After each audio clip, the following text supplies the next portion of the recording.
Okay, we're coming in. Hello, everybody, and welcome to Encounter Roleplay. We're back today with another fun show with some of the world's greatest role players who are with us today. So let's figure out who they are. Let's figure out who we're playing today in our brand new show, The King's Hustle. So let's get to it, my friends. We have the talent that is Metamancer back in the MCC tonight. Metamancer, how is it going?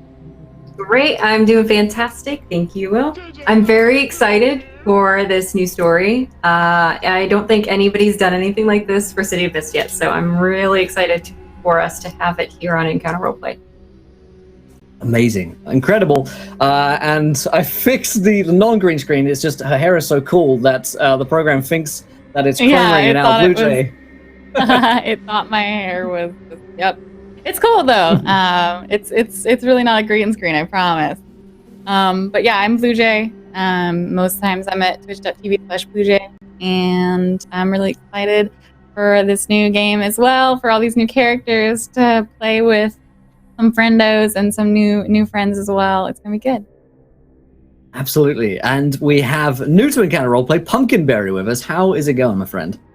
Yes, it's going pretty well. I'm extremely excited. Most of the time, you guys can find me at twitch.tv/Pumpkinberry. I really enjoy doing narrative adventures, so I'm super pumped for this show. Well, yeah, I think we're in the right place with Meta and the MCC. Awesome stuff. We also have Miss Magitech coming in from a hotel at the moment, yes. I think. But Miss Magitech, how's it going?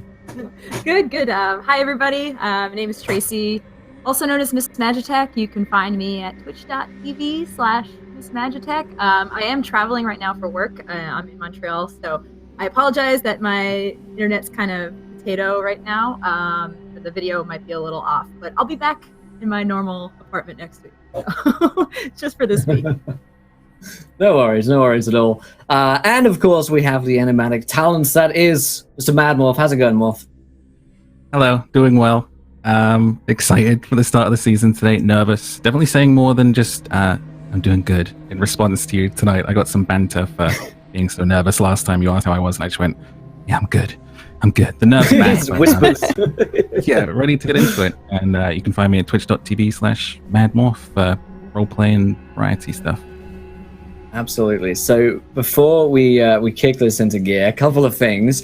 The first of which is, of course, we're here today because of City of Mist, the show sponsored by City of Mist. So definitely go and check it out. This is a role-playing game that we're using. It's a noir detective RPG that you can find at cityofmist.co. They just had a super successful Kickstarter that's funded for, I don't know, like $180,000 or something like that. So definitely go and check it out. It's super hot right now. So hot right now. And well worth checking out. And we're going to be playing it for like 16 weeks or so it's going to be fun. We're going to get into a lot of fun, I say fun, I mean terrifying scenarios here, I'm sure. And of course, our sponsors for Encounter Roleplay this season include fantasygrounds.com, our virtual tabletop of choice, which we'll be using for all the roles, the images, the maps, the tokens, all that stuff. It's from Fantasy Grounds if you want to use that yourselves. And of course, whalengames.co.uk are the go-to destination for tabletop and board games. You can go over to their website for 20% off the retail value. And last but not least, tabletoploot.com sponsor the show. At the end of tonight's show, we're going to be giving away not one but two sets of tabletop loot dice every single show this season on Encounter Roleplay, which is over 200. You guys get to be in for a chance to be win a set of tabletop loot dice, and they're awesome and amazing. You guys can interact with the show as per usual via following, donating, and subscribing if you so decide to. But because it's a session one, I'm super excited about it. And I'm nervous too, because we're playing with some of my favorite people from Twitch today. So let's get to it. Metamancer, talk to us about the King's Hustle, and let's do this thing. Awesome. All right. Yeah. Okay. I'm super excited. So let's just jump right into everything. I'm going to start by setting our scene. We are going to find ourselves in a new place from the city, something that is almost bedazzling. It's very glamorous, neon lights, beautifully clean streets, at least where the public can see. However, in the shadier parts of this area of Fortune Row, we find that things aren't exactly as they seem. There are shady deals being made, people backstabbing one another for power or money. Oftentimes, deals that are being made are going wrong with the corruption that is seeding into the police and local government. However, in this particular case, things are going a little different for all of the people that are about to get pulled into a story they were not prepared for. Gibbs, a ex-cop, has found himself in a not so great place in life. He's lost his job, his family, really aimlessly moving through life with no purpose. Until one day, he gets an offer that he doesn't think he can refuse. The offer isn't given to him in a customary fashion, though, something that he's spent a lot of time exploring with his own abilities. One night, he has a vision that leads him to this area of town, something he generally tried to avoid due to the fact that there's gambling and quite a lot of Sin City action happening over there. But this time, it's a little different. He has a feeling something important is about to happen. And as Gibbs makes his way down across the beautiful lighted streets, he finds himself in front of a warehouse. Strange feeling at the back of his neck, but he moves forward anyway. Meanwhile, Nancy gets a phone call letting her know that there's a really, really lucrative job offer if only she would spend a few moments with an interview. This too leads her to the same warehouse.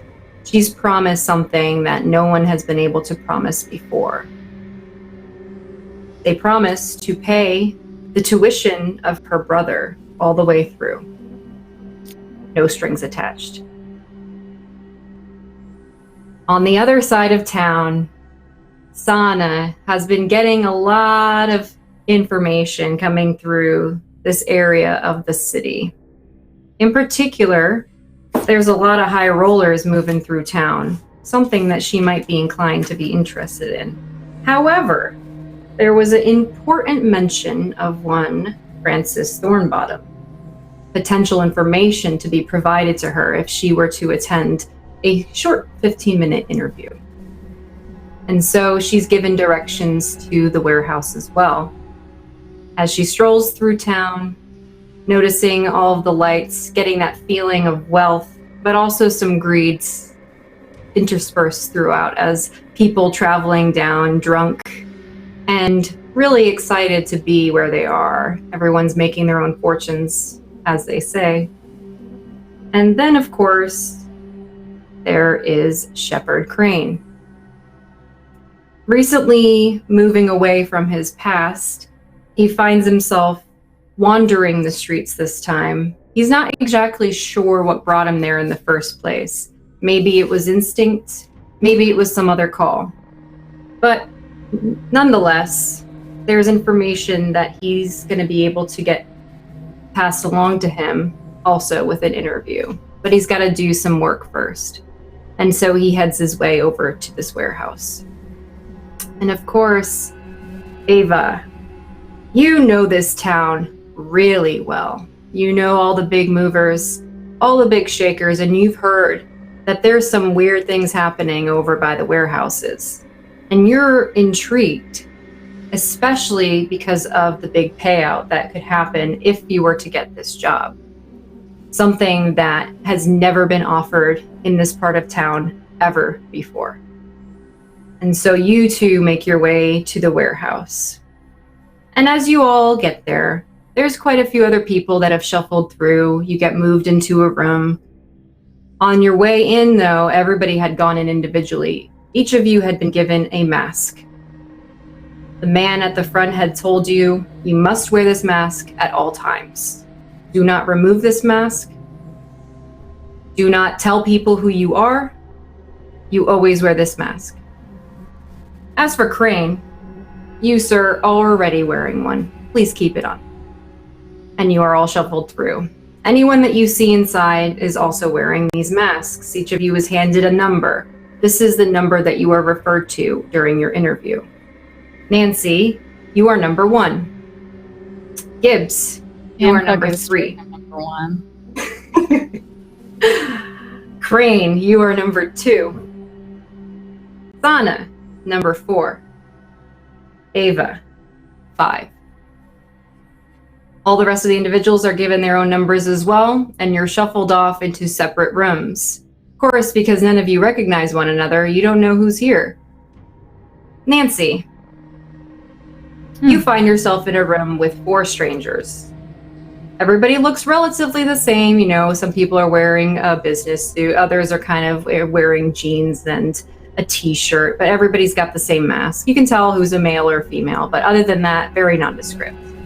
However, in the room, it seems to be full of very strange and random objects with no semblance for why they're there.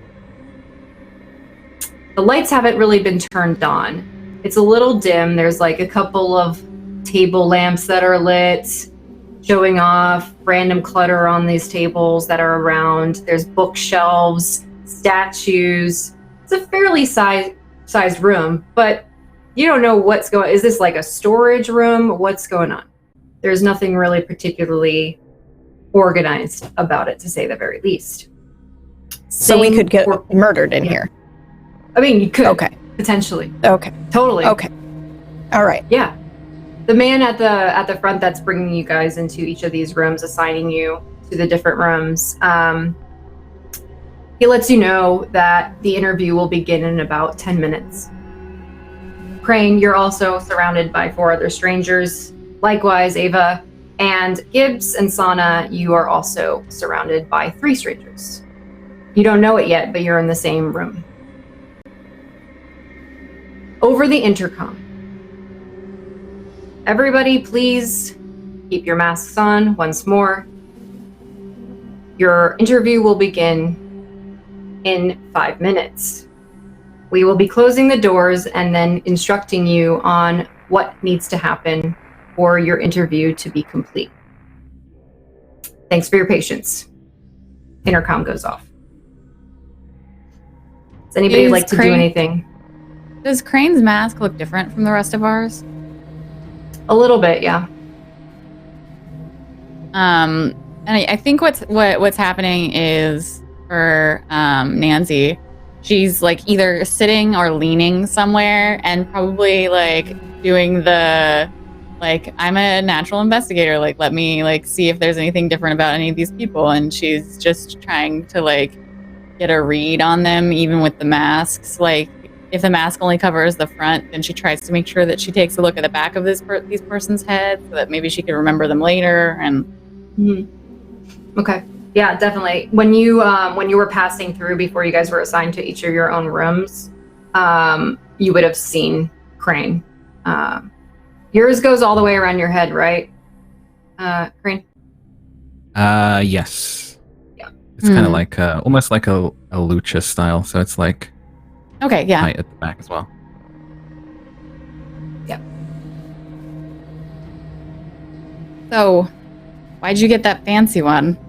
We all got these stupid plastic ones, and she like puts her hand like over her mask, but then like doesn't, like maybe she snaps it a little bit, leaves it on her real face. quick. Yeah, sorry, you guys are not in the same room. You saw him beforehand. Okay. Yeah. You got separated out from people. Yeah. Sorry to not be clear about that. But you can talk to other people. Each of you guys are in your own separate rooms. You don't know it because you don't know that you're all there, but you're with like 4 other strangers. Okay, so we're all in the warehouse, but we're not all there in the same room. Sorry, I misheard. Correct. No, that's okay. Yeah, there's a couple people. If you guys want to talk to any of them, you can. There's like, again, strangers.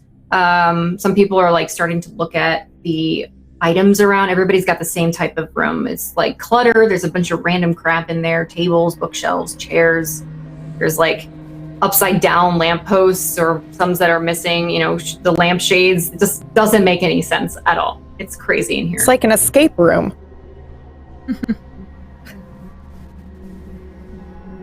So, if anybody wants to do anything, I'll let you. Otherwise, we can speed forward into the 5 minutes at the start while you're in here. Yeah, I'm giving myself to myself in here. I don't like Yeah. this. Sana also keep to herself. I think that Nancy's like going around and kind of trying to make small talk with people to see if their voice gives anything away, but nothing like specific. It's just trying to get a read on people, you know? Yeah, absolutely. You won't need to roll for that. Because you're like really kind of paying attention to people's body language and everything. There's a few people, there's two particular individuals who are like super freaked out right now.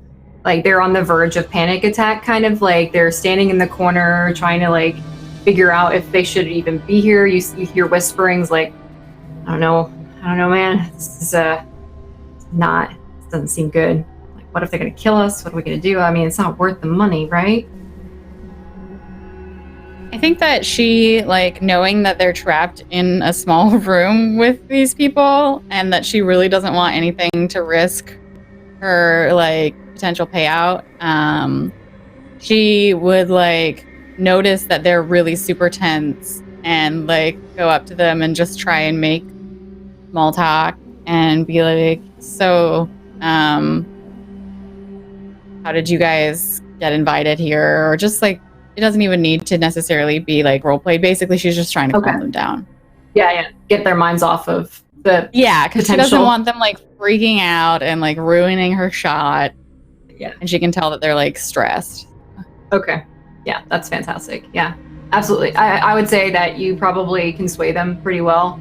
You've dealt with people and questioning them before and all that. So they kind of calm down a little. I mean, they're still on edge, but they're not, on the verge of that panic attack at this point. Yeah. Cool. Anyone else?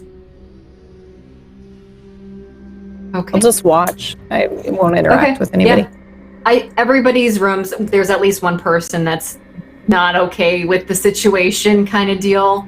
But people are managing. A few others are kind of already trying to pre-plan. You can kind of see how they're looking and observing the room and seeing like, what does it all mean? Others are probably just not even caring. They're just standing there like, okay, just waiting for this interview. About 5 minutes goes by, intercom comes up again. Interviewees, thank you for your patience. This is a very unique opportunity, but we want to make sure that we hire the right people for the job. Thus, you find yourselves in a strange situation. Now, understand my boss's interview techniques are unorthodox, but I promise by the end of this, the people who deserve to get the job will be known. Your instructions are as followed. And the lights turn on all the way, and you see that you guys are in a square, and two sides of each of the squares faces another room. Across there you can see, it's like bulletproof plexiglass. You can see the rest of the groups. Everybody can see each other. You cannot hear each other, and the intercom continues. The room is locked. Consider it like a vault. You must get out in 10 minutes. You can touch anything, but you may not take it. Each time you take it, something will happen. There are 3 keys hidden in this room. You must use them to unlock each lock that is on the vault door. At the 5-minute mark, something else will happen. Proceed. Oh my God. Okay. That's one way to start a show. Jesus. Yeah. You're welcome. Okay. This is terrifying. This is like an escape. That's how I know. Okay. I start looking around for keys. Were we allowed our like devices? Like, do I have my cell phone? Yes, you have your cell phone. Oh. Okay. You won't get a signal, but you have Interesting. your cell phone. Okay. Well, I mean, when your forums are kind of magical, you don't necessarily need to have a signal to access them. It's fine, don't worry about it. It's magic. Yeah, I will also start looking around. Yeah. Yep. At this point, what I would say is from a game mechanics perspective, if you guys want to start thinking about an investigate roll and how power tags can apply to that, alternatively, a change the game might be helpful, but it depends on how you want to apply it to the scenario. So we can go in whatever order you guys want. What, just out of curiosity, what do I see? I'm looking specifically for any game tokens. Yeah. Anything like a deck of cards or...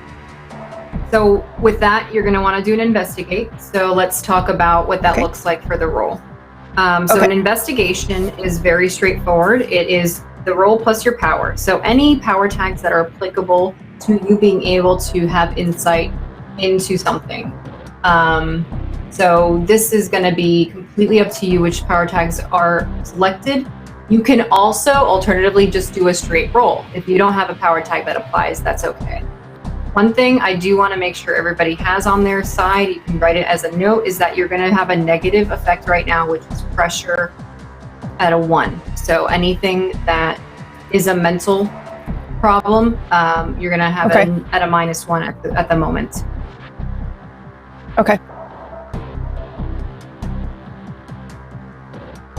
I see a few of your power tags that are applicable, so feel free to go ahead.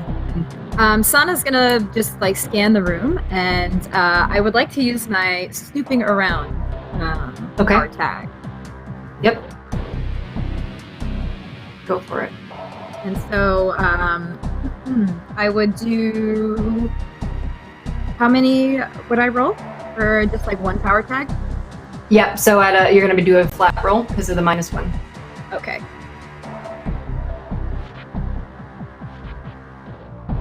Roll again for your second one because you want 2d6. Oh, got it. Yeah. There we go. 6. Okay, so that is a no-go, but you will get one clue, which is going to be vague. So go ahead. So investigate works like this. You ask me a specific question, and I will give you an answer based on your success level. So a 6 is technically a miss, but there's something called the rule of 1 in this game, so you'll get one clue. You just won't get a very, very clear answer. Is there anything apparently obvious that looks like the key would be hidden in it or something along those lines? A key could be hidden in literally anything in this room. Like you're looking at it and you're scanning through and you're like, there are so many options right now. Like we have 10 minutes. There's no way we could look through every single thing in 10 minutes. That is like what you get from that. I think probably making the same roll. Yeah. Yeah, I think Gibbs is going to be doing a similar thing. Yeah.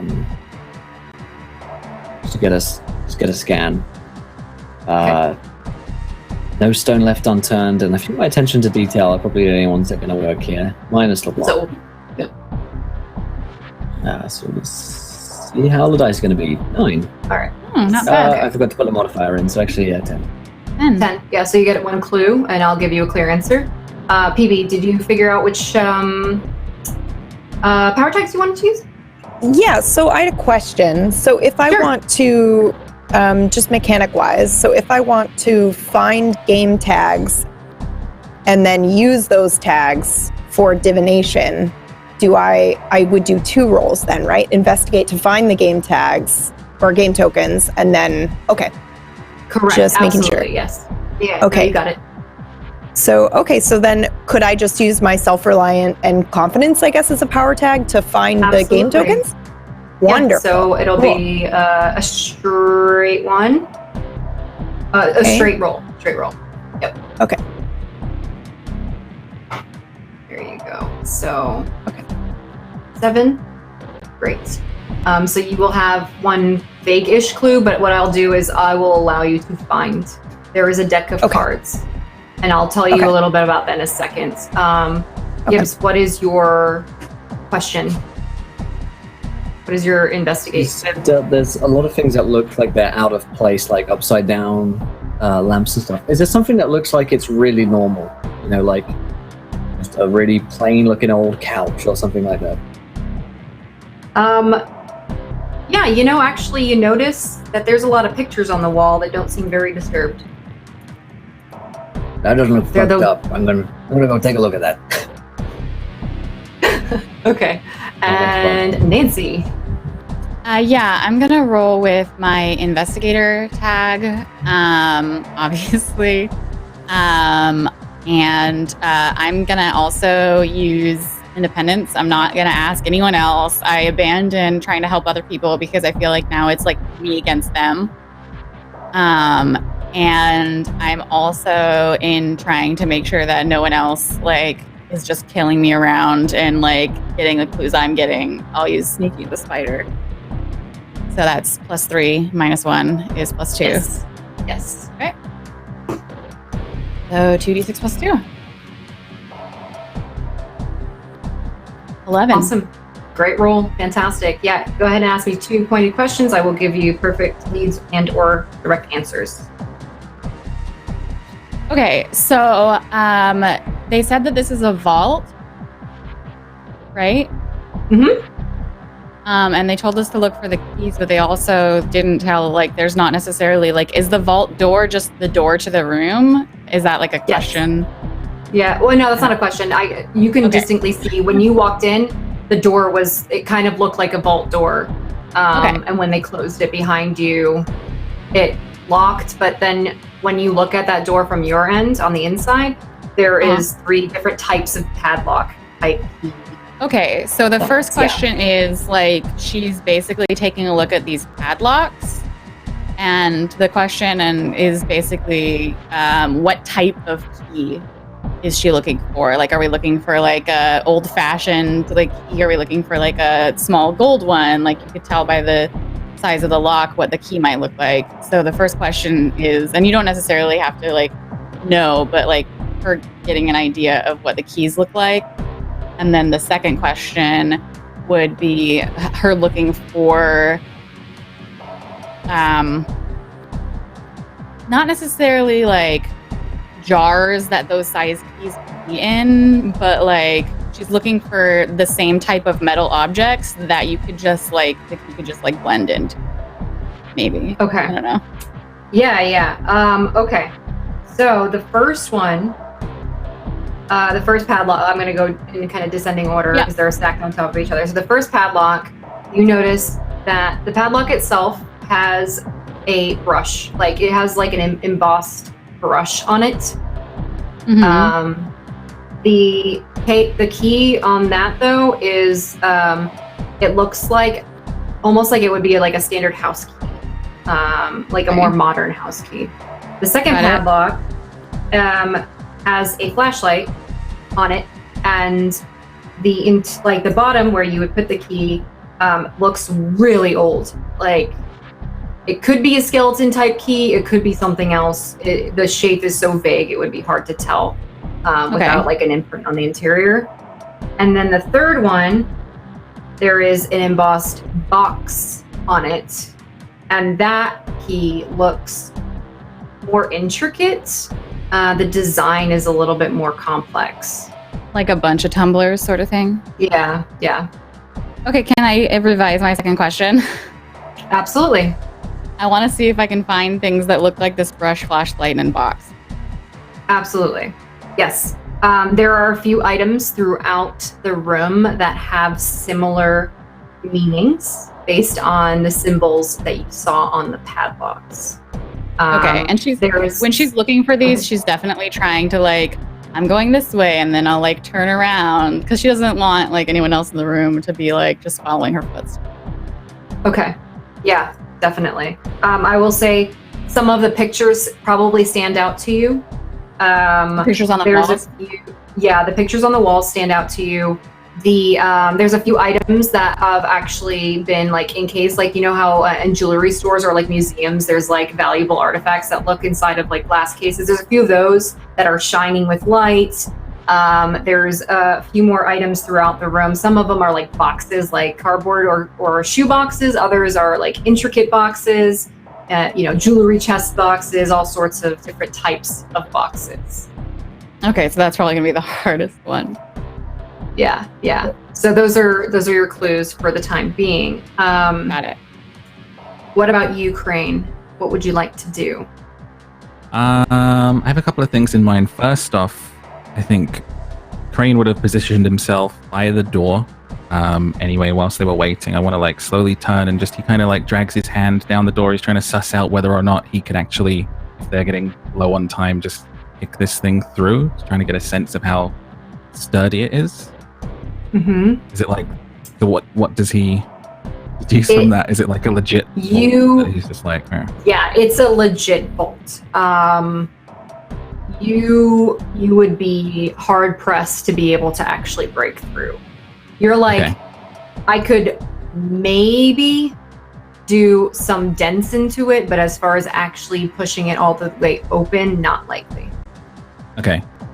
So he does that and then turns to, there's another 4 people in the room, right? Correct. Yeah, you have 5 people in total in each of the rooms. So then with him standing by the door, I'd want him to kind of command them to search the room for the keys and use pep talk, intimidating, silver-tongued savage, and maybe threaten with violence just because he's there in his mask and looking how he is. So 4 minus the 1 for pressure. Yep. So 3. Are you trying to change the game, or what are you hoping to achieve here? He wants them to do the searching. He's almost like, for the first phase of it at least, he's staying by the door and he's trying to intimidate them into finding the keys and handing them over. Okay. Why don't we do this? Doesn't want to like keep searching himself. Yeah, why don't we do this? Do a convince roll for me, and then if it's a success, I will let you apply the power tags that you used to ask me that number of questions. Or in place of those people, if that makes sense. Okay, so do I roll with the tags or not? Yeah, you do. Yeah. So you +3. Cool, 9. Yep, good. Let's do 3 out of the 4 people that you're talking to will absolutely help you, which means that 3 of them will be able to do something. So give me 3 questions that I will answer for you. Okay. So this is like questions relating to looking for these keys in this room. Yes. Things that they would be able to find out by looking. Is the room very like clinical, like clean? Can we look for like where things have been moved, like dust giving away like locations of stuff that's been picked up and put back down, things underneath them or moved slightly? The room has been recently arranged the way it is. Purposefully. Right. Yeah.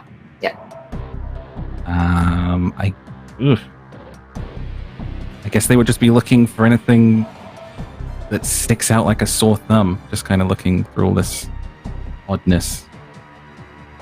Okay. You can bank the questions as well if you want to bank your clues and ask more later. I can say, because you guys can see each other but you can't hear each other across the different rooms, you can, if you want to look onto other people in each of the rooms, you can try to glean some clues from that. If you want to do that, you can. I like that. I feel like Shepard would be kind of looking, keeping an eye on the people searching in his room and then kind of looking through the glass at others, seeing where they're locating things. Yeah. Go with that. Yeah, so go ahead and ask me. If you want to do it now, you can wait. You want to bank them or do you want to use them now? I'll wait. Okay, sounds good. So as a reminder, Gibbs and Sana are in the same room, just as a heads up. You don't necessarily know it yet, but you guys will, if you're chatting at some point with the other people. Yeah. Gotcha. Oh, because there's only 4 rooms, right? That makes sense. Right. Yeah.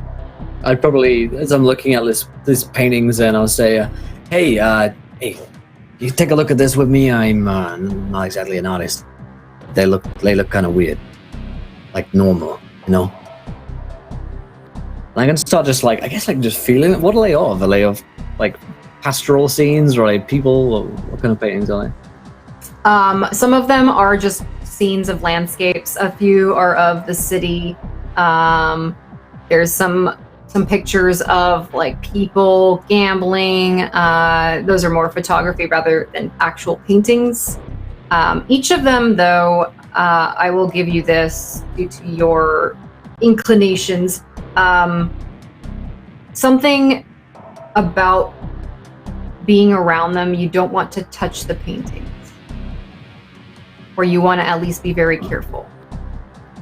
Huh. Get a weird feeling about these two.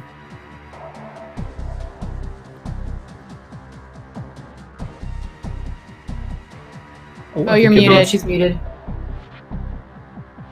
There we go. Can Sana just look to the side of the paintings, just like against the wall, to see if there's anything behind them or anything? Yes, absolutely. They're all booby trapped. Okay. Yeah, I could see why these give you a weird feeling. Look, and I kind of. Yeah, it's very Yeah, subtle at first, but now that you're looking, you can definitely tell there's some kind of tripwire type mechanism on all of the paintings. So why would you tripwire something if it wasn't, part of this whole puzzle? Right. Do you reckon we could disarm those? There's got to be something else that can disarm. It's like follow the wire back or something. Yeah, see if there's Yeah. like a red wire, blue wire situation we can get ourselves into here. Yeah, okay. Sounds good. How about Ava? So now I can check to see if there are game tokens, right? Or Yes. So were you gonna- got the Okay. cards. What Okay, I'm going to tell you so- is unique about these. Okay. When you look at the cards, you kind of open the deck and you look through. All of them are hearts. Interesting. The suit is all hearts. So there are 4 sets of hearts. It's still like a full deck, or is it just okay? Interesting. Yeah, but every Okay. single card has a suit that's a heart. Okay. Yeah. Now can I divine? Use my divination absolutely. using the deck? Okay. Yes. So in Um, this particular case, you would want to be doing it change the game to give yourself some kind of an advantage. Okay. So go ahead and describe to me what it is that your character does, and what the ultimate goal is. Okay. So she would actually just kind of spread the deck out a little bit, kind of run her hand over it. And she doesn't really need the deck necessarily to tell her anything. She just uses it to kind of hear the answer to her question, which sounds kind of like a voice somewhat similar to hers, but slightly off, and it comes in a whisper. So she'll just be kind of running her hand over the deck, maybe moving a card around here and there, but she won't take them away from the table. She'll just move them around. And then she will try to find out where the key is. She'll just directly ask, where's the key and how do I get it? Okay. Go ahead and roll for me. So then I roll the 2 flat with the divine with game tokens, or Are you using Is any this other? I mean, there's a couple of tags here that you could use if you wanted to add more power tags. There's no limit to how many you want that you can add. So, like, do you want me to give you suggestions, or do you want to kind of go yeah, off absolutely. the- This is my first time Okay. playing. So yeah, and anything. So could I Um, use like the divine and then also self-confident as well? Absolutely, yes. Okay, so you can stack You can them. also use Oh, that's cool. showmanship, right? 'Cause Okay. you're doing this in front of everybody, so that could be Mhm. applicable. Interesting. I think those are the best options. Yeah. And you don't need to worry about a weakness tag because you have a game token. So, Okay. yeah. So, Okay, plus, so- 3 minus 1, so 2. Okay, so oops. Should I just toss them in here like this? Yeah, that's fine. Plus 2, 3, 7. Okay, so you have a 7. Okay. Good. Okay. So 7 is a minor success, which is good. Okay.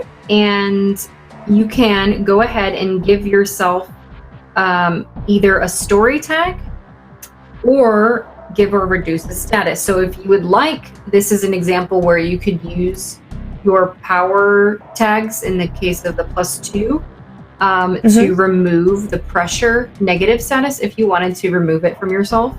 You can also pump juice to counteract it. So if you're like, okay, I want to remove pressure and I also want to give myself a positive effect of some kind.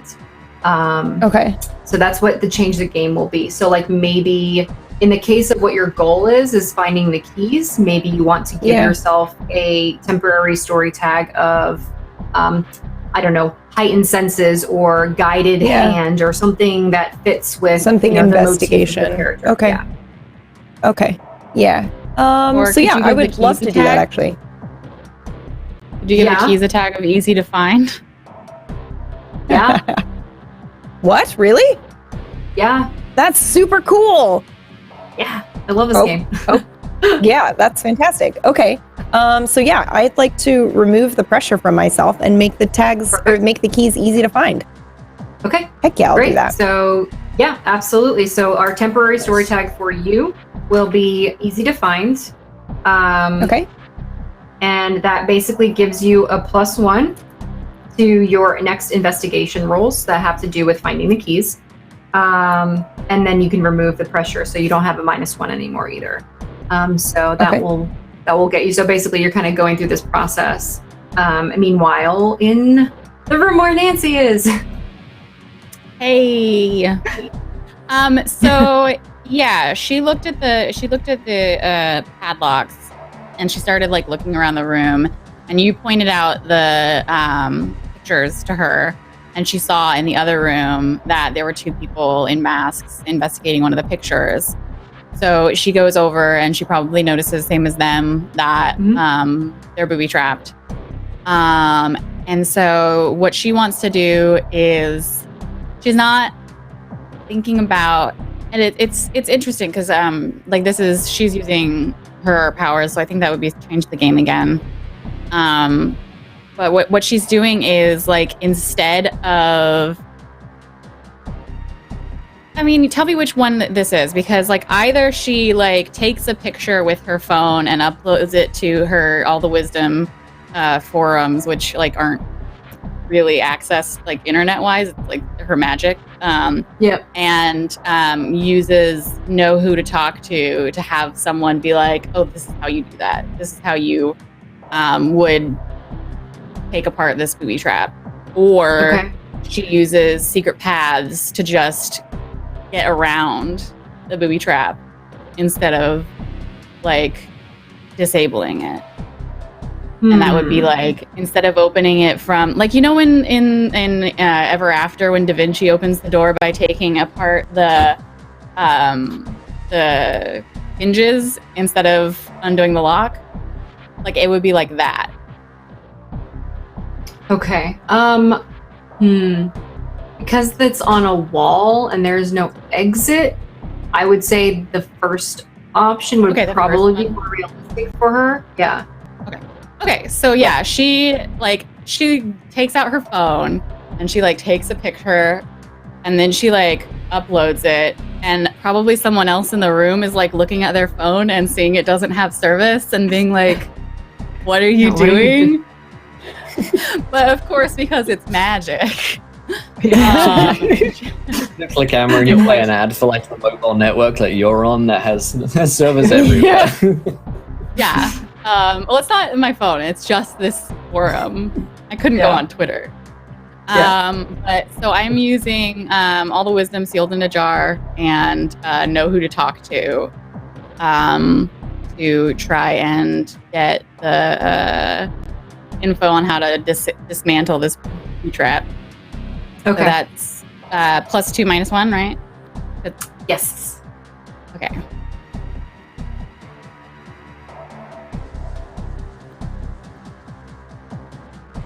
Nine. Awesome. Very good. So what I'm going to give you a direct here. You get the exact information you need to dismantle it, and you can start. Basically, it's just going to take you a tiny bit of time because, like, you have to. The first time you do it takes longer, and then after that, subsequently, one. Yeah. Okay. Yeah. So I start working on that, and I'm trying to like use my like shoulders to make sure no one else like sees what I'm doing, but obviously the walls are clear, so if you were just in a different cube, you could probably see it just fine. Yeah. To be specific, though, the paintings are against the wall that doesn't have the plexiglass. So, like, Oh, okay. yeah, at least there's that. But yeah, everybody can see each other in some way or fashion. So yeah. Yeah, I don't want someone else to get this prize before I do. So Yeah, I'm hiding absolutely. Okay. All right, good. Crane, real quick, let's swing over to you. Okay. Seeing what's going on in the other rooms, I would like Crane to tell one of the other people that's in the room with him to go and investigate the picture. Okay. So you can kind of see that in 2 of these rooms, people are over by pictures that are on the wall. Okay. He would sort Are of you, indicate. do you these want to indicate anything to him, or are you just asking, go look at the pictures over there? He says, just go look at the pictures. It could be something. Okay. So the guy goes over, starts looking around. Before about a minute goes by, I'm sorry, not a minute, like 30 seconds, you hear a click. And then the timer that you have in your room, 3 minutes gets knocked off of it. Oh no. Oh no. Whoops. Okay.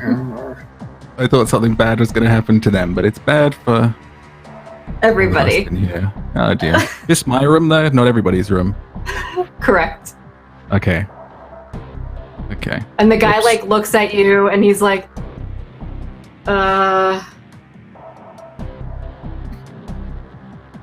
sorry. Right. Oh no. Okay. That was terrible.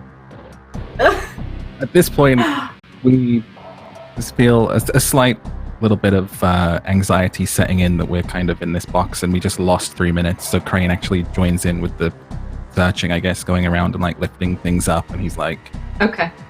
okay, I made a mistake there. Let me actually start helping out. Starts like Okay. kind of looking under tables and stuff. Yeah, go ahead and do an investigate for me. Apply whatever power tags you can. You'll get a minimum of 1 question. I feel like I don't have too much that applies to investigations directly with him kind of looking, other than maybe acute senses he would employ in some way. Mm-hmm. Yep. Absolutely. But with the -1, I guess that's just a straight 2. True. Well, that's a good roll. 8. Yeah. 8. Yeah, definitely. Give me a question. You still have your other 2 clues, so if you want to combine them at this point to start, like, as you're searching through the room, you're more than welcome to. If you want, you can even ask about the picture now that you know something, like, was associated with it, and you know other people, but their clocks have not been changed, so there's some indication of a way around it from your unfortunate experimentation. Yeah. Can we investigate the timer and see where that's going to? If there's things coming out of that, or if it's like taking a peek at that? Here's what I will give you. As you are observing the clock, it looks like it's on a battery. It doesn't look like it's actually physically connected to the room itself. Like it's hanging there, but if you had to make draw a conclusion, it would be that the timer is being adjusted manually. Okay. Or by some other form. So based on the fact that nobody else is in the room with you except for these other 4 people, there's most likely cameras that show exactly what's going on inside of the room, probably more than 1 in each room. Can I investigate the other people? Just like as they're searching, I just like go up behind them and like sort of start patting them down, thinking maybe the keys are somehow been planted into something. Just awkwardly invading their space. Absolutely. There are absolutely no keys on any of the people. A few people have their like car keys, but they wouldn't match to the padlocks if you were to go over there and try them. Okay. And you have one more question. Can I I bank it again? Yeah, Just keep absolutely. watching the other rooms? Yeah, I'll do that. Absolutely. Okay. How about Sana and Gibbs? We gotta figure out a way to stop these booby traps. Looks like that young lady over there is figuring out the same thing. Look over in the other cube, and Nancy is sort of deactivating these booby traps as well. If I see you looking at me, like I turn to you wearing my mask and I flip you off, and then I go back to doing what I'm doing. All right, we gotta get out of here. I'm gonna go with Sana. Does it look like there's an obvious way to just like snap some wires or like punch a box here? Because Gibbs is pretty tired of being he's sort of like animal trapped in a cage right now, and he doesn't like it. Yeah. My question is, would Sana know anything about disarming alarms? Not particularly. Okay. Yeah, that would not be an expert. Okay. So you guys could try to alarms, I just can do. cut the wire and see what happens. You could alternatively try to figure out where the wire like touches trigger and either press down on it or find an alternative way to counterweight as you remove the picture frame. There's a couple of different things. Indiana Jones it, yeah. I like that. Yeah.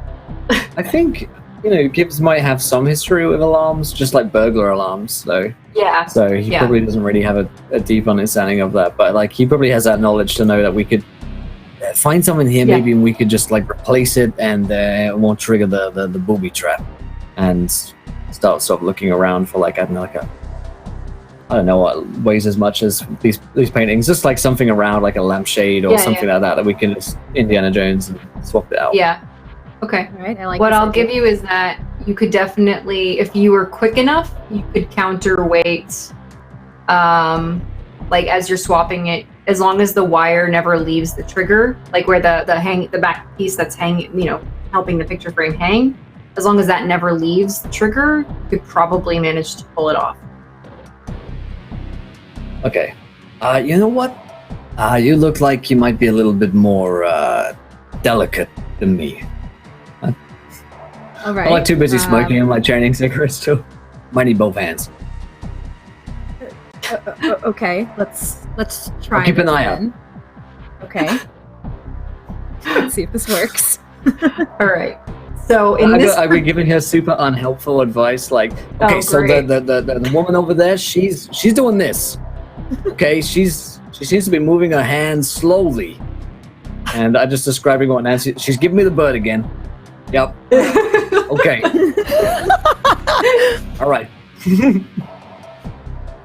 Oh God, that's so good. Go ahead and in this let's do a sneak around roll for you, Sana, because this is a delicate task where you're trying to not have the trigger notice you. Senpai, don't notice me, basically. So yeah, pick anything that's applicable for you to maneuver quietly or delicately or anything along those lines. I might go with snooping around again. Yep, definitely. Yeah. And let's see if there's anything else. Honestly, maybe aware of every tiny movement around me. Definitely. I'll do those. And maybe always prepared as well. Yep. Good. Right. So that's 2, right? Yes. Okay. Nice roll. Okay. Good. 7 is a mild success. So, what will happen is it's going to take you a little bit longer than you wanted it to, but you do manage to remove and replace. On this particular picture is actually one of the similar ones that Nancy eventually gets to as well. It's the second one that she goes to. And I'll just do this for both of you guys so that I'll have to repeat it. When you flip the painting around, on the back is a picture of a shelf with books on it. and the books are labeled in alphabetical order.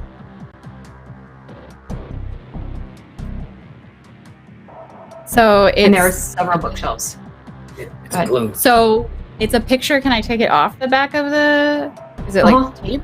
Yeah, it's Okay. almost like it's like masking taped on kind of deal. Yeah. Yeah. So I'd grab it and go to compare it to the bookshelves in the room. Okay. If there's gonna any do the that. same thing? Same thing, yeah. Sort of start Yeah. again. Absolutely. Fantastic. All right, great. So you guys are going to go to the shelves. Let me swing over to Ava real quick. You are basically using your story tag at this point to help you find the keys because they're easier to find. What I'm going to do is I'm going to allow you to narrate kind of what happens. You're going to be getting these kind of whispers.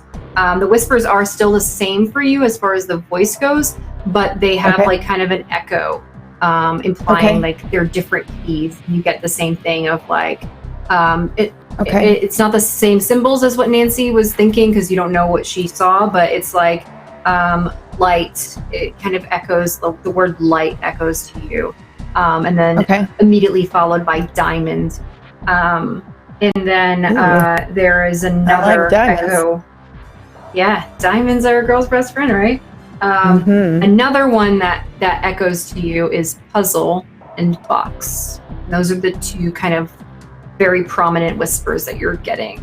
What I'll give you here at this point is you can see that there are multiple places that look like they would have jewelry, but you'd have to start because of the fact that the room is quite cluttered.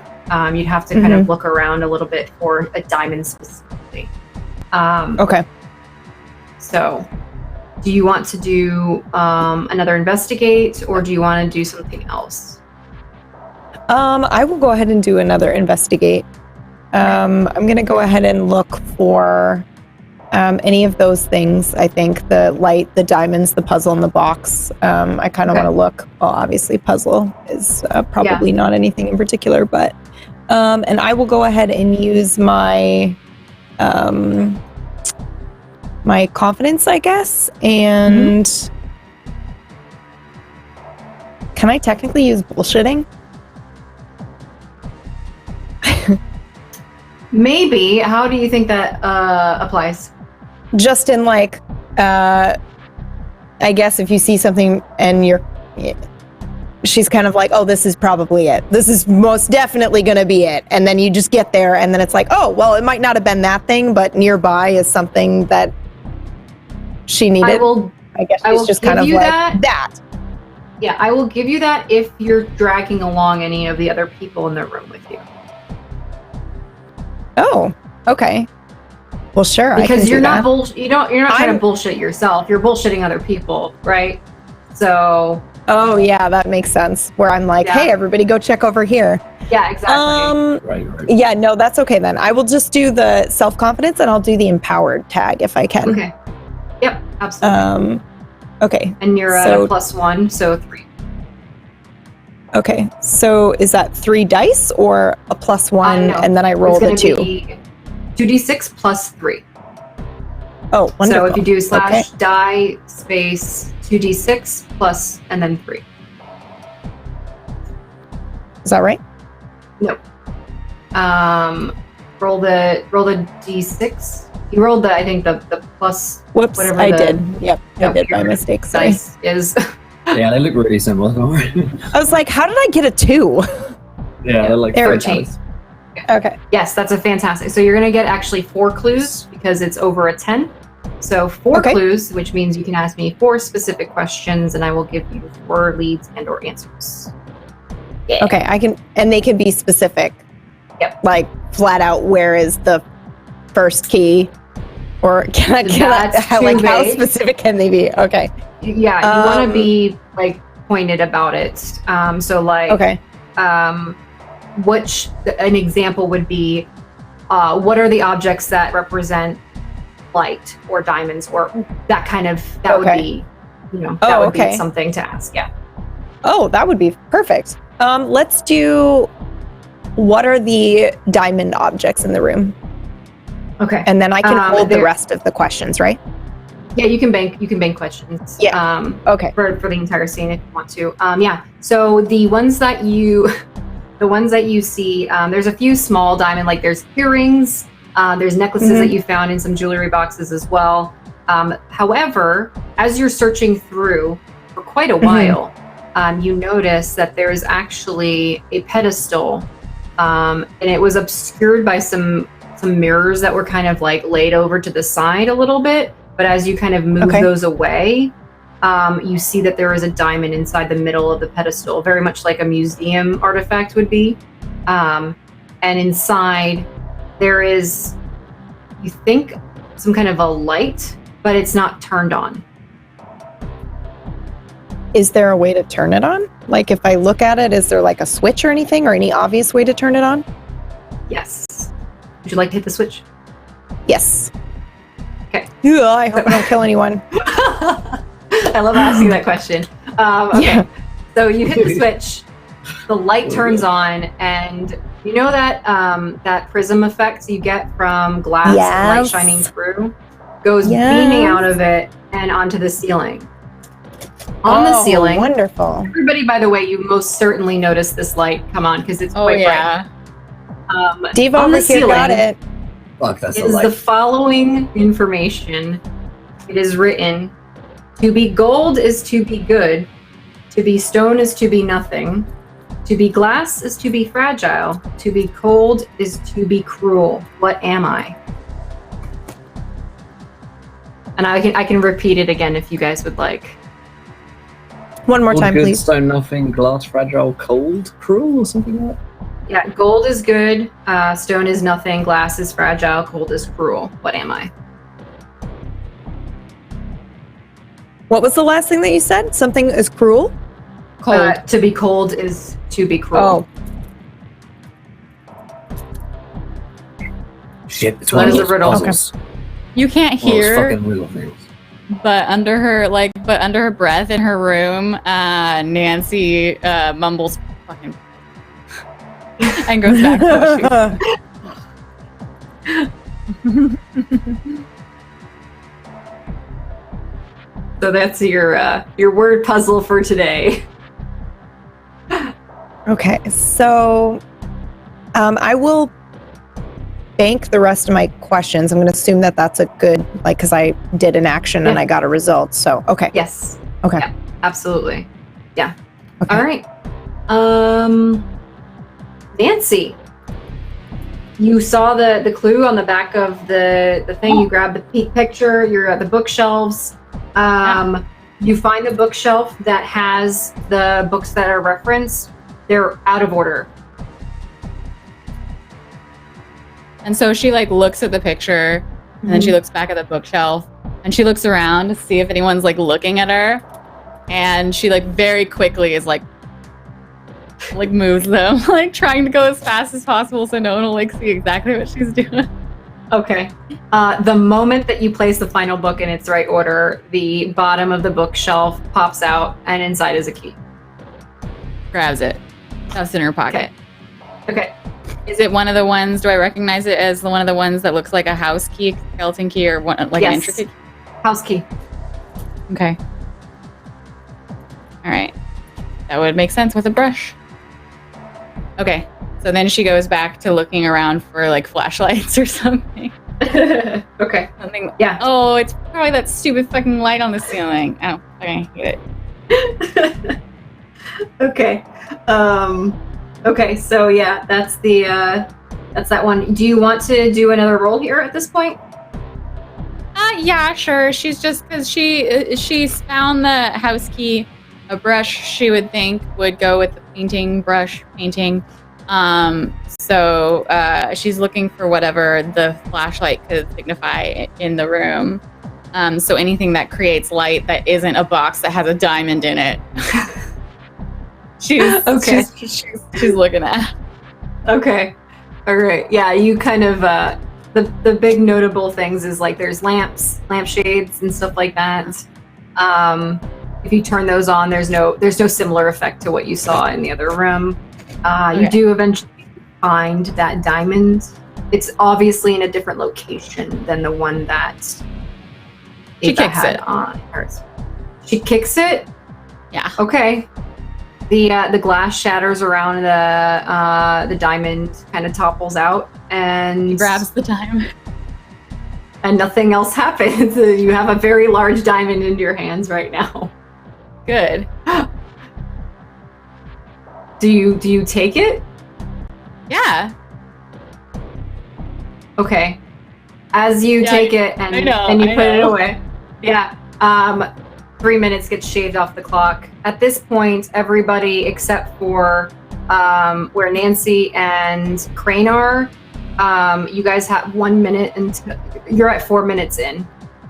Everybody, Nancy and Crane, you hear over the intercom. The other rooms cannot hear this, so disregard. Oh, sorry. I forgot to tell you. In 4 minutes, your oxygen runs out. Okay. So the last 2 minutes, there's no oxygen. Is that The last minute. the last minute? There's no. Oh, great. Good. How long's on the She clock? looks around. You guys have currently 5 minutes left on the clock. The other ones have 8. You have 4 minutes left until the oxygen runs out. She looks to where she thinks there would be a camera or something, and she does that again.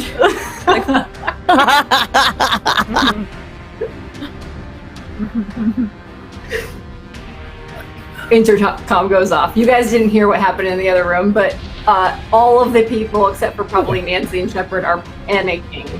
They're starting to break shit in the rooms, like trying to figure out where these keys are.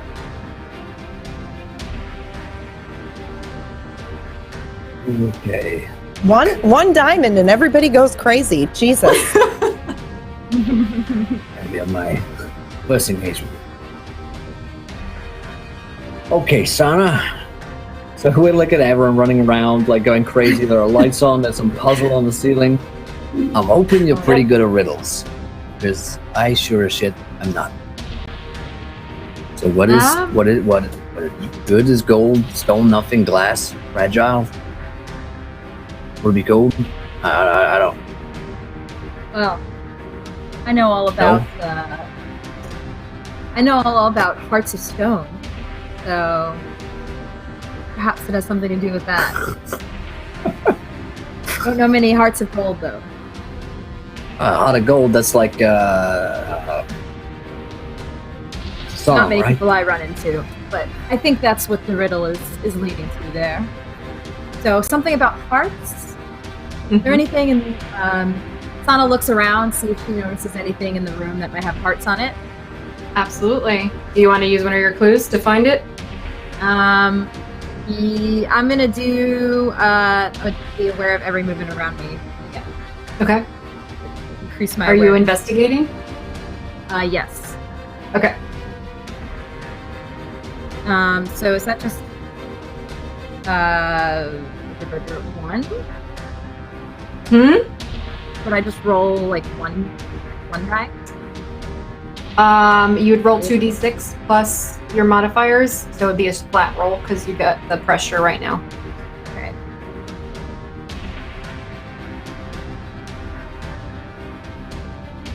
One more time.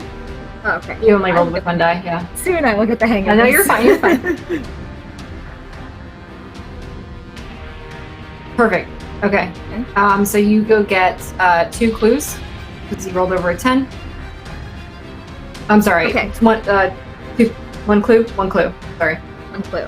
you rolled a 9. Yep. Okay. Math is hard. So, what around us has hearts on? There's a bunch of cards that have the suits are all hearts. Like all of the cards have just hearts. There's a few references to like medical equipment that could be used for like heart surgery or like a defibrillator, that kind of stuff. After some searching though, you do find a statue of a Cupid. And he is holding a bow with the arrow as a heart. That's a heart. Interesting. Anything particular, or can I just kind of look at the statue and just investigate it kind of the same way I did the paintings? Trapped or Yeah. booby traps or anything? There's no booby traps. It looks like the statue's bow and arrow was like placed there. It's not part of the same cast. If that makes sense. Okay. While she's doing that, I think we still need to like have this picture line up with a bookshelf. So I Correct. think maybe while You she's wanna do looking, that? it's going to be starting to rearrange books into the correct order. Okay. Sounds good. I will go ahead and let you pretty much arrange that. The final book that you place, the shelf pops open and there is a house key inside. Ooh, mama. Got something. What you got? This statue. Something weird about this too. I just can't figure it out. Like, look at the arrow. Okay. Yeah, it looks Something kind of about newer. that. Yeah. Yeah. Maybe this is something Gibbs could use his powers on to see if there's anything that's been done with it recently. See if there's someone who's placed it there in a certain manner or way. He'd like to, I guess, touch it if Sana doesn't think that it's booby trapped. Yeah. Yep. That's what I'll try. Okay, so click here to shoot, and that's going to be a couple of things I can think I might be able to use with this. Would be a piece of the puzzle, see memories, and the sense danger. Okay. Minus my pressure, so +2. See if I can get a read off this thing. That's a 9. Okay. 2 questions.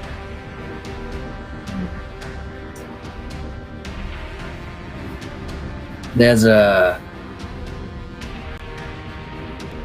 key in here somewhere. How do I get to it? Or is there some kind of protection in the way that I can break down?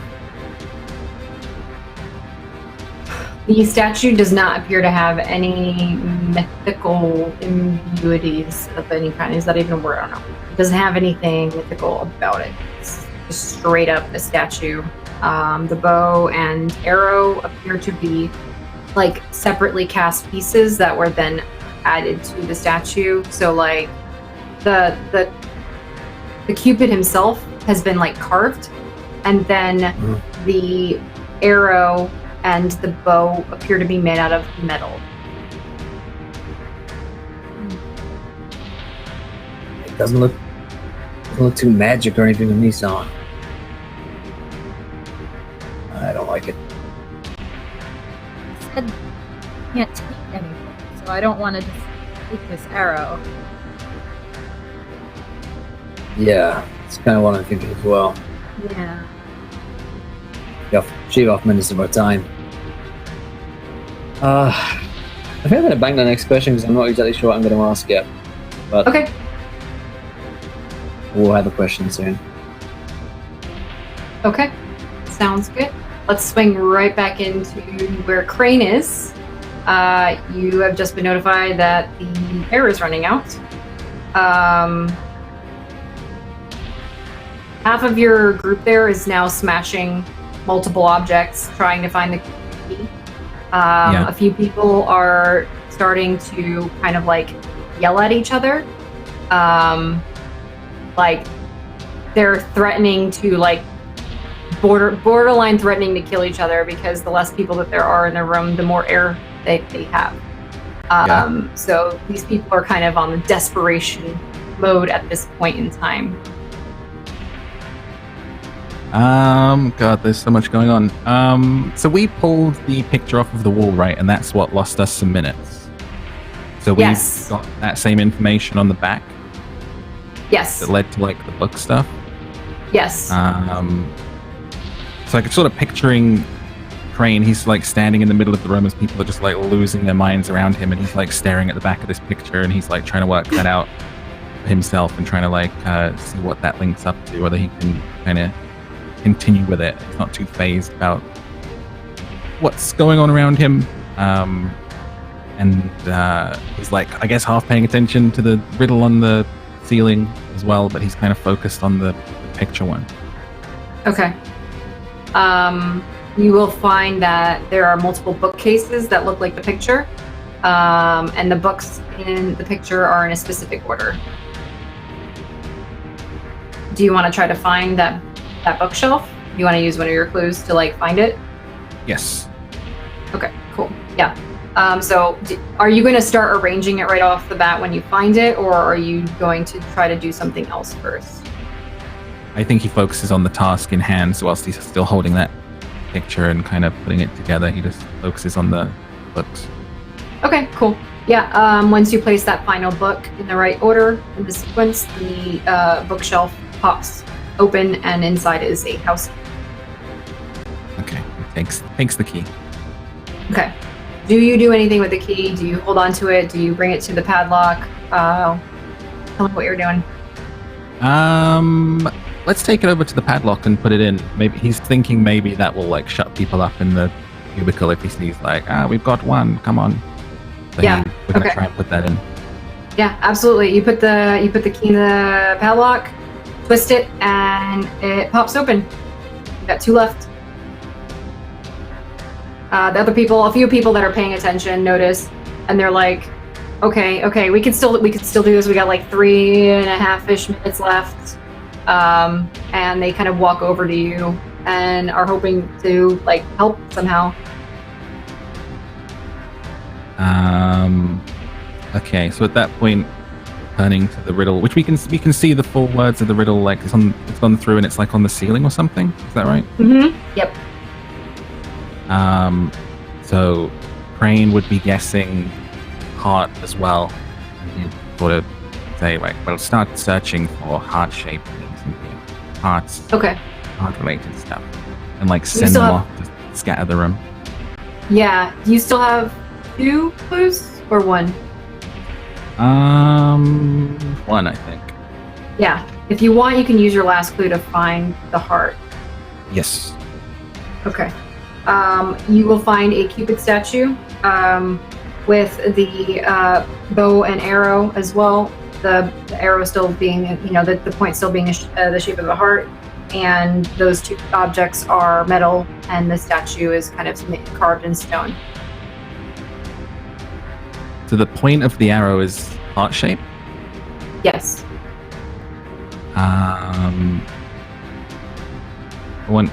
Crane just reaches out and puts his hand around the heart point and is like testing its structural sort of, he's giving it a slight squeeze, seeing if it's hollow, if it's what's happening with it.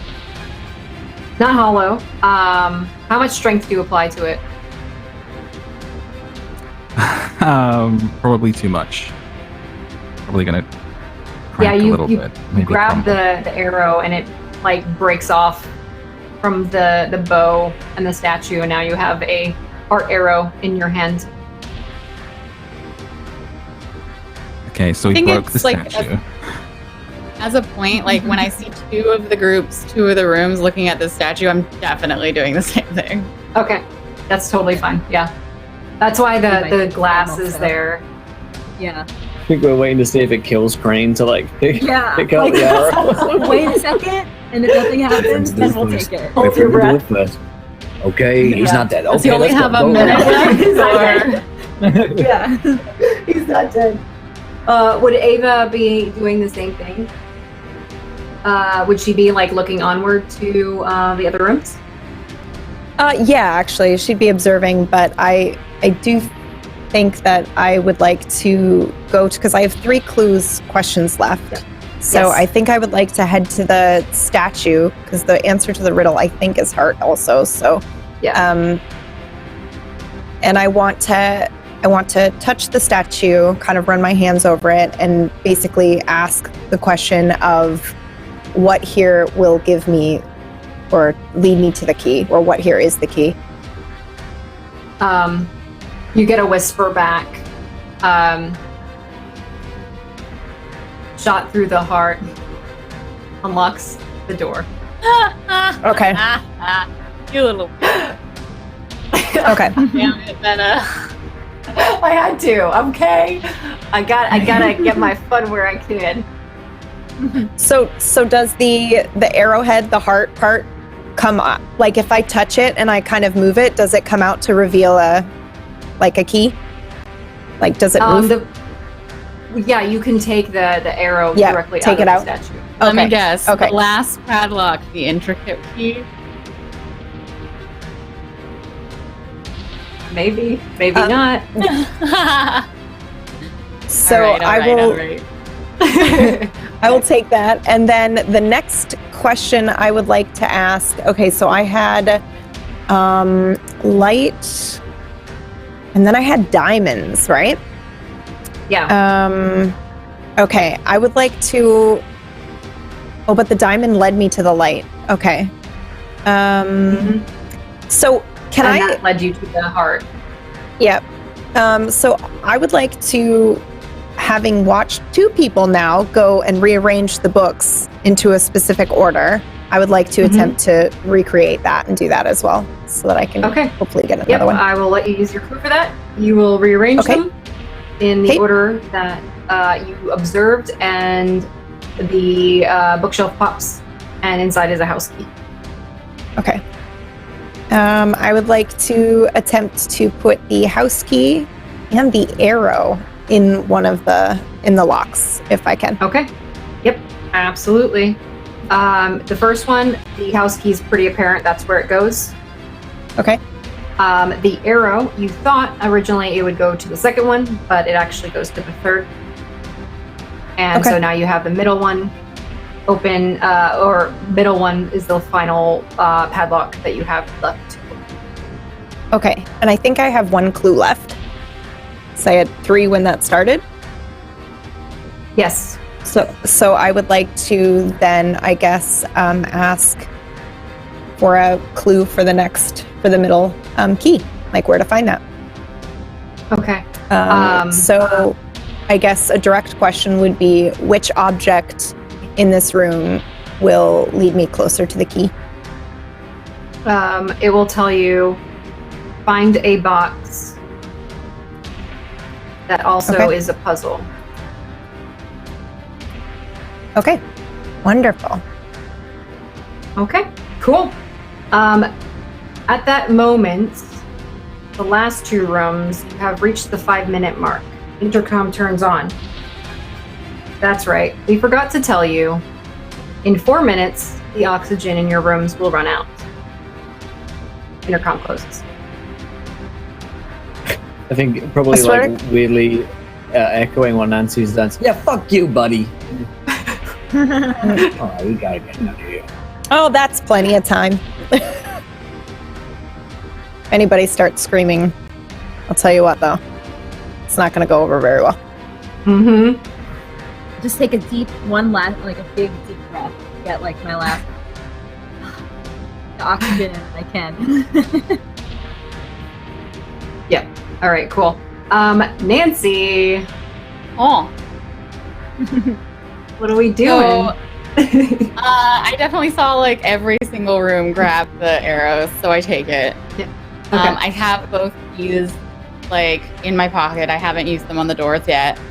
And you said that I tried like turning on a bunch of lights, and then you said that I saw the diamond and I kind of was like, I kick it, and that threw it off in a different direction. Yeah. So like, was there more to that in terms of like finding a flashlight, or was that it? That would have been it for the light. You don't see any other light source that would yeah. yeah. So looked like a skeleton key, and on it was a flashlight, you said? And I couldn't find any lights that did anything. Can I turn on the light on my phone and just like start shining it over things and looking for like if something reacts to it? Do you want Maybe just to investigate roll? let me clarify something because I think there might be confusion.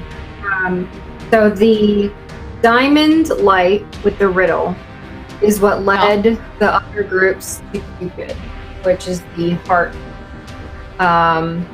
which was related to the light clue, so to speak. But that was, I thought the flashlight key was the skeleton key padlock. It kind of looks like a skeleton key, but that's the one that the arrow went into. Oh, so the final one you have key is the box. Yeah, the final one you have is the box. Okay. Yeah. I was thinking it was the other way around. No, it's totally fine. Oh, okay. If I swap those, that's on me. But my bad. So in which case, having been like, oh, that weird glowing diamond must have been the light one. Okay. I would be looking around, and this is probably investigation. I'll roll like investigation, and she's probably at this point like same case as the other rooms. Like people are freaking out, and she's doing her best to completely ignore them. Like she's not even like telling them to shut up or trying to calm them down again. She's just like, well, are they like breaking stuff? Some of them are panicking and like starting to knock things over, trying to find any key because they don't know you have any of the keys. Yeah, at this point, like, you know what I mean? They're like, we got less than 5 minutes. Like, we haven't made any progress. We don't know where the keys are. So they're definitely okay. If they're breaking stuff, then she's got to say something. So I think that she like turns to the people in the room, and she's like, "All of you are useless. Either sit down and shut up, or I'm gonna knock you out so you can't interfere with me finishing this puzzle." But we haven't found any keys. We're gonna die in here. There's not gonna be any oxygen. Yeah, you're what right. Are you doing anyway? You haven't found any keys. And she and she looks at them, like cocks her head a little bit and says, "What is it to you? I'm gonna get out of here. I'm gonna get this job. And I'm gonna get the money. So sit down and let me do my job and get us out of here. Or..." Oh, that's probably like a kind of convince roll or roll or yeah.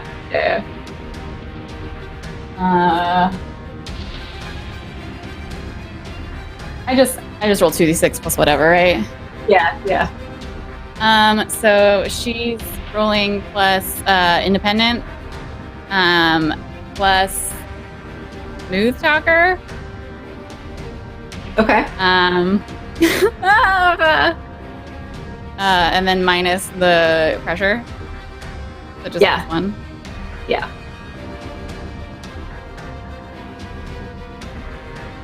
This is where I'm gonna roll poorly, guaranteed.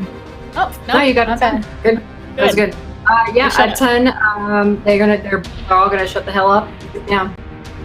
Fucking right they are. And then she turns around and starts looking again. All right, good. All right, we'll come back to that in just a second. Gosh darn. Whose order are we on right now? I think at this point, Crane, you've got 2 out of... No, you have 1 out of 3, right? I have the heart arrow in my hand. That's right. You were gonna go over to it, right? Were you gonna use the heart? Yeah, that goes in the key, right? So I think whilst that's going on, he's probably wandered over and like clumsily pushed that in, and that opens. Unlocks. That opens the next one. So you're at 2 out of 3. Gibbs and Sana, you guys you haven't yet picked up the arrow, right? Or have you at this point after observing? Okay. I think you're muted, Sana.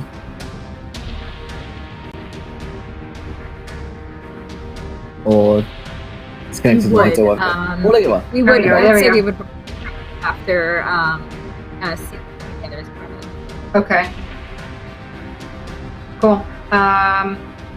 So everyone is on the last puzzle. Is that right? Yeah. Okay. For sure. Yeah. Okay. I just want to make sure I'm updating my sheet. Okay. So with the last one, everybody, you guys have got the last puzzle. Nancy knows it has something to do with the box. Ava knows it has something to do with the box. Crane, what do you want to do at this point, knowing that you have one left? I feel like he would be paying more attention to the other boxes again. Just kind of hearing through all that perspex and being like somebody looks over, he sort of gives a little shrug. He's kind of like, he like is kind of waiting for some sort of signal from somebody else because his own investigation powers are not that great, whilst everybody else probably still looking in the room. Okay. Do you have any clues left? I think I used them. Okay. I just was double checking, making sure all my notes are correct. Okay. Would you like to investigate, or are you just gonna wait and see? Because you got about 2 minutes left on the clock at this point. I think. Please don't die in the opening episode. Yeah, I think he would risk it. I'm going to look through. Is there cameras in here? Okay. I think I would sort of look at the cameras, sort of Yeah. shrug and cross the arms and be like, are they really going to try and kill me in here? It's pretty ballsy. Kind of almost calling the bluff, but at the same time, a little bit of anxiety setting in and watching the other boxes and hoping somebody finds the key. Yeah, that's perfect. Okay, so what's going to happen now is at the 2 minute mark, it takes about another 15 seconds, but you can start feeling that the air is thinning. Go ahead and replace your pressure 1 with a hypoxia 2. And the air is very quickly reducing. Some of the people around you are kind of borderline hallucinating at this point. Oh dear. I love that you do this. It's so much fun for me. Okay. I think I have a question left that I banked. Yes. And I think, I want to know where this final clue is, what this final key is. So, I'm looking at anything like cards related. Like, I'm picking up on the cards vibe, the diamonds, the hearts and stuff. It gives his own gambling addictions. So, his anything card related around here that could be a clue. That's what I'm looking for.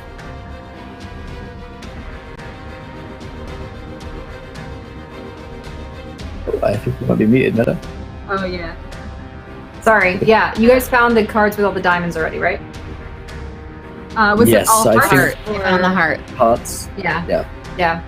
That's the only deck of cards in the room that you can find. So any other cards wouldn't be present here. You can't even find like cards that would have belonged to this deck originally or anything like that. Like no spades, no diamonds, none of that. It's all just the hearts that you guys found in that one deck.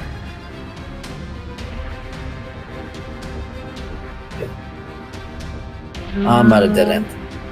Yeah, same. That guy's just staring at the fucking camera. I think both myself and Ava have like things to go on if you guys want to just do the like copying us thing. Yeah, I mean, think, like, it's a legit tactic we've all been using so far. I think it's like one of us finds something, we're like, oh shit, those guys. Yeah, That's why the exactly. glass is there, guys. That's why it's there. Yeah.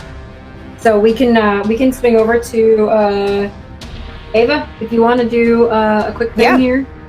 Looking for that absolutely. box, that puzzle box specifically. Yes. I would like to go ahead and...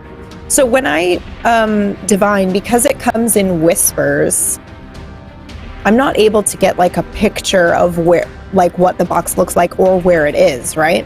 So if I were to say like, where is the box? How would it tell me where that's not going to be able to tell me where the box is. So it's kind of a waste of a question, right? Yeah. Okay, so I'm going to go ahead and look around for maybe an intricate box or anything that stands out to me. So I will investigate. using my self-confidence, I guess, and my empowerment, because I still have 5 minutes left on the clock, and I feel like I got 2 keys, and I'm feeling pretty good. Okay. Oh, shoot. That was supposed to have a +1, right? Plus for one? for the easy to find key tag for the keys? Yes. Okay. You have. Yeah. You just did +2 because you don't have the pressure and you don't have the hypoxia yet, and you did 2 different powers, so it was +2. And if you still had a +1 from the easy to find, then that's +3, which would make it an 8. Yeah. Okay. Yeah. Sorry, guys. Yeah. Thanks. No, you're fine. You're fine. So at an 8 with a +3, you have 3 questions. Okay, amazing. So do I see anything? Do I see like a box, anything that stands out to me? There's a few boxes that look kind of intricate, maybe puzzle-esque. There's 3 specifically that you find that you can grab and like look at and compare them. Those 3. Okay. Can You're I not just really flat out sure. ask which one of the 3 it is? Yeah, sure. We'll pick the middle one. Will be your other. Okay. Okay, I'm gonna tap on the glass where Nancy is, and I'm gonna point to the box that I have. I'm gonna hold it up. I'm gonna be like, this one. And she she hears the like thump or whatever, Mm-hmm. and then she turns around and she looks at you, and she like I just like for effect like I want to see her like hold up her hand, and she's literally got the same box in it. Like we got to this at the same point. It's very much because like she doesn't want to be like she doesn't want to get a helping hand, right? So like you can say that that's not a thing, but I think it's funny if it is. Yeah, no, that's fine. It's up to you guys. Yeah. So like you do the like I'm helping you, and I'm like fucking got it.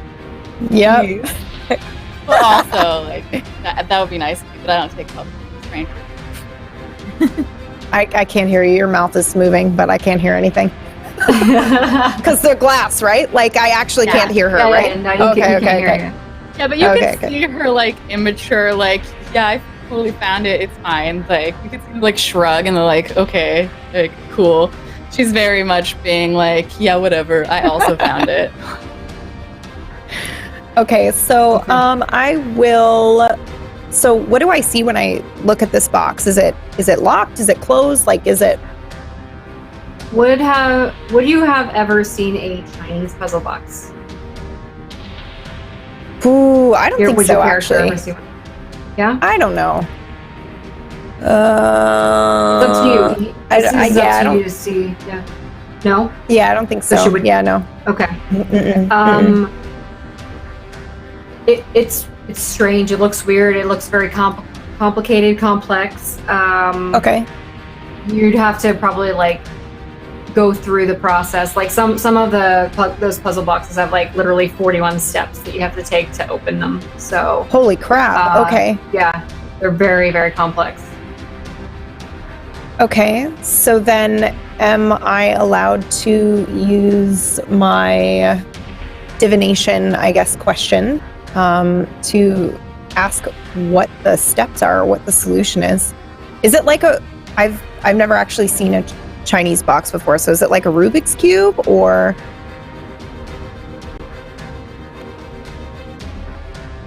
I mean, I can also totally Google that, but. No. So it depends on which one it is. Like, kind of like it depends on which one, but like they're kind of like Rubik's cubes. They have a lot of different. Okay, I see. Like. Oh, okay, I have seen these before. Okay. Yeah, they're right. like. Some of them are more complex than others. There's like gears are turning or like opening, closing. Some of them have like buttons that change things on the inside that then move. You know what I mean? Like, so it's like a very complicated key. Okay. To some end, basically. So like when you press in, if you like press a button and then you press another button, and it helps move things along like gears, so to speak. Okay. I would like to go ahead and play with it then and try to solve it. Okay. Sorry, Sorry, go ahead.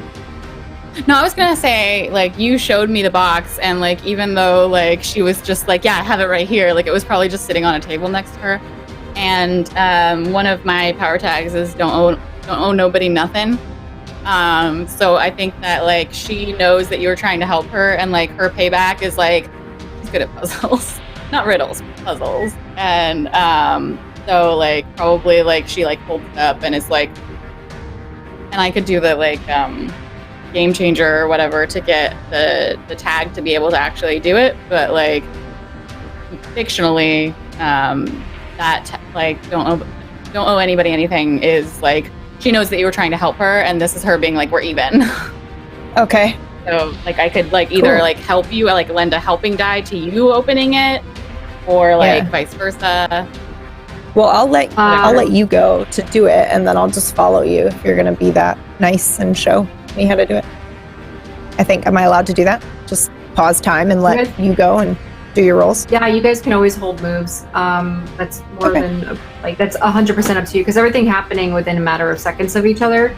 So it's really like you would basically like start looking at it and you'd see that she's doing it, and then you can always pause and wait. So yeah, that's I think that the other rooms you guys would see that we're both messing about with this box. So. Yeah. So get on it. Yeah. So I'll let you guys go through that. No need to roll for it unless you're trying to deliberately use your powers to like actually solve it for you. So up to you. It's very much Anansi's thing that is allowing her to be good at puzzles. It's not a Nancy thing. So like it's the secret paths, secret ways, all the wisdom. Like that's why she knows. Like, and she can feel like her fingers leading her in like a you can see her like hands like go together as she's holding the box, almost to look like an 8-legged thing as she like spins it. Okay. Okay. It's creepy. It's fine. Yeah, that's really creepy. That's really creepy. Okay. So do you want to change the game, or do you want to just go roll with like just to solve it yourself without like? It's changed the game. Yeah. Okay. And I guess like the story tag, if I get it, would be solved. Okay. Yeah. Go ahead and yeah. So it's -2 for hypoxia. Yep. But I'm using secret paths, all the wisdom, and probably sneaky as a spider because she's all like pretty weird. Okay. So all together, just +1. Yeah. Fuck me, man. It's fine. I'm running out of oxygen. Don't worry about it. 8. Yeah. So you can apply. So here's a thing. You can apply the story tag to solve it, or you can reduce the statuses that you have, or by 1. I feel like she feels like we're really close to getting it. Okay. So she'd apply the story tag to the box that is just solved. Okay. Sounds good. And just like. Yep. Okay. You got about a minute and 12 seconds left on the clock. We're almost out of oxygen. Lovely. Yeah. 12 seconds out of it, almost. So we'll pause that for a second. Ava, you see this? She's unlocked it. With your other clue that you wanted to use for this, what happened? Because you can't like actually see every single step she's doing, the whisper is guiding you while you're also watching, so it helps you solve it. Oh man, that's so creepy. Just like I just imagine it's like turn it left and that's creepy. That's creepy. Anyway. Yeah. Yes. Okay. Yeah. So I solve it, and there's a key inside, or Yes. There are wonderful. both of you guys. You will see the key is inside, and it looks like a really freaking weird key. Like, what? How is this even a key? It's super freaky looking. Yeah. Okay. Am I able to? That. Oh yeah, sure. Yeah, we're just gonna pause for a second here. Yep. Because you guys are you have 2 minutes. 3 minutes now? You have something like that. 3 minutes now. Yeah. We'll swing into where Gibbs and Sana are. You guys probably noticed this through the glass. That these I mean, I was banging on the glass, so True. Let's open this up. Yep. Yeah. So Find this box. Open up the box. Get the hell out of here. Get hired. Yeah. I concur. How do we open this box though?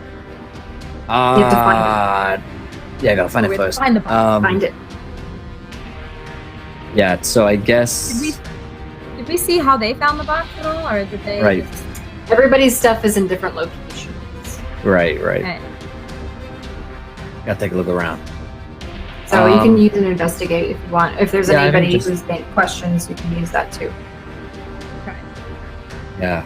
Do you want to roll for the investigate song? Yes, I will. So let's Okay. see. I'm going to use similar tags. Moving around.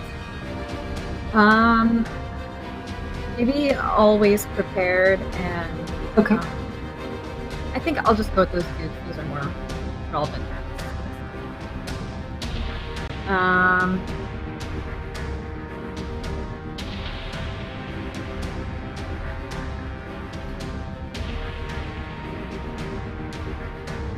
You're gonna need Is to it roll that. That's 3 dice. how many? Three? So Still it's the 2d6. Okay. Yeah, you guys now have the hypoxia, so at a -2. Everybody should have the negative effect with the exception of Ava, who's got probably now back to 1. So she's equaled out on her effects because of the lack of oxygen. So, Okay. yeah, I'll say, so it's 2d6 plus, which are your power tags again that you grabbed? The two of them. The 2, so then just a flat roll. Just one. Okay. Just a flat 2d6. Okay. One more. I'm just gonna reroll. Yeah, no, that's all right. Okay, so 10. That's fine. Yeah, so we'll give you one clue, give you exactly where the puzzle box is, if that's what you want to use to. Yep. Okay. Cool. Yeah, you find the puzzle box. Do you either of you want to do anything like change the game to help you solve it? Otherwise, you're going to go through the process yourself, and there's like 41 Yes. steps. Yeah, he's gonna give my step in here because he can see how things. Well, maybe you could see how this thing was put together and sort of work backwards from it from that way by using Okay. his powers to get a Perfect. glimpse into the past. So he'd use Absolutely. his use the puzzle, see memories, and I think that's it. Okay, Oh, so and flat attention to roll. detail I think might work Oh, here yeah. 'cause it is like super detailed, right? It's Yeah. Good point. +1. +1 overall. Let's see if this will help us. That is a 10. Nice. Okay, so you get a 2 juice that you can apply. What would you like to do? Yeah, I think make it like easy to solve. Give it that sort of tag, or like partially like unfinished. So this one isn't actually a complete puzzle box. It's only got a few little stages to it. Okay. Something like that. Yeah. Spend Yeah, 2 that's on my totally juice to make it easier. Absolutely. Yeah, so we'll apply the juice to that with a 1, and then you can bank the other one if you want, since you don't need 2 juice to solve this. So yeah, do you want to narrate what it looks like for Gibbs when he does this? Yeah, I think he kind of puts his hand on it, and the sort of neon lines, and I'm imagining it's the lights that are running behind Eva right now. These sort of neon lines form the matrix of this puzzle box and sort of just show where she needs to, like unkey or move her fingers around. Just like that, just in reverse. It's kind of weird. But do that. Doesn't have to be Do that. spidery. She's doing it spidery. Doesn't have to be spidery. Okay. Cool. Yeah, pops open, key inside. Weird looking key. But it definitely seems like it would be weird going with the weird lock. So, yeah, pause there for Weird lock. just a sec. Yeah.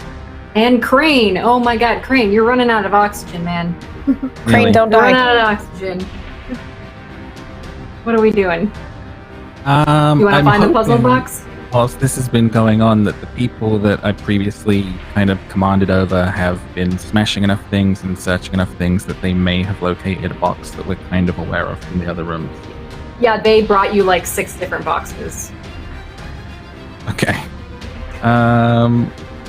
At which point we're all sort of breathing a little heavier and the panic setting in. I think just one by one I would take, in a snatching way, the box from them, and he just puts it in one hand and just starts smashing through them. Thank you. Okay, yes. All right, you smashed 3 boxes. The 4th one has a key inside. And yeah, we have the 3rd and final key. So all of you guys around the same time, probably, I would say Nancy and Ava are a little bit ahead of the game on this one because they've been kind of, straight vision on what needs to get done. And you guys probably get to the padlocks first, followed by Gibbs, Sana, and then Crane. You kind of all turn the keys. Final padlock opens. You can feel the air come back on as it hisses into the room. And the vault door, you can hear the clicking as it opens. And the doors kind of just swing open. And everybody kind of just like looks around the room at this point. Like all the people with you guys are just like, can't believe we just got through 10 minutes of hell, basically. So, but Can I open the door, I open the vault door, I put in all the keys, and it opens. And then I very quickly take the keys out, exit, and shut the door behind me. You're going to lock the people back in? Okay. Yeah, I will absolutely let you do that. This is my fucking job. All right. Fantastic. Oh, no. The man that brought you guys there. I think she only closed the door to her room because the doors just are all mine. on opposite. Yeah. Okay, just checking. The doors are. She'd have to run pretty far to get to the other doors. No, I'm not. It's just yeah. it was a competition. She won the competition. None of them are going to try and take that from her. Yeah. Mm-hmm. Yeah. So, he's standing there. Nancy. Well, if you would just come with me, you can go ahead and remove your mask when you get into the next room. And she doesn't say anything but follows him. Yep. Yeah, he escorts her to another room. This room is actually very nice looking.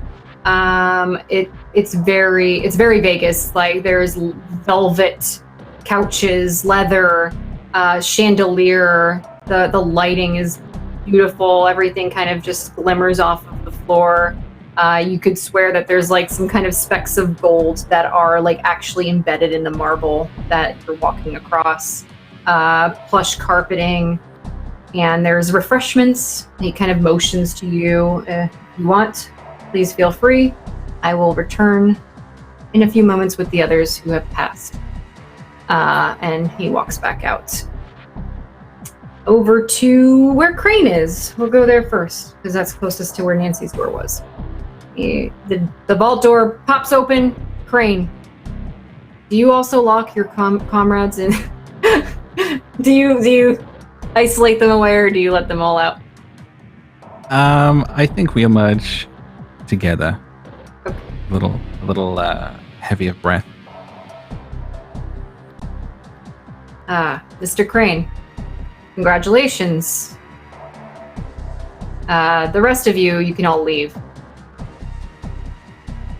And he kind of motions to follow him and escorts you to the back. Same room. You see, Crane, I know you do not remove your mask, but you are welcome to if you feel comfortable. I'll leave it on. Okay.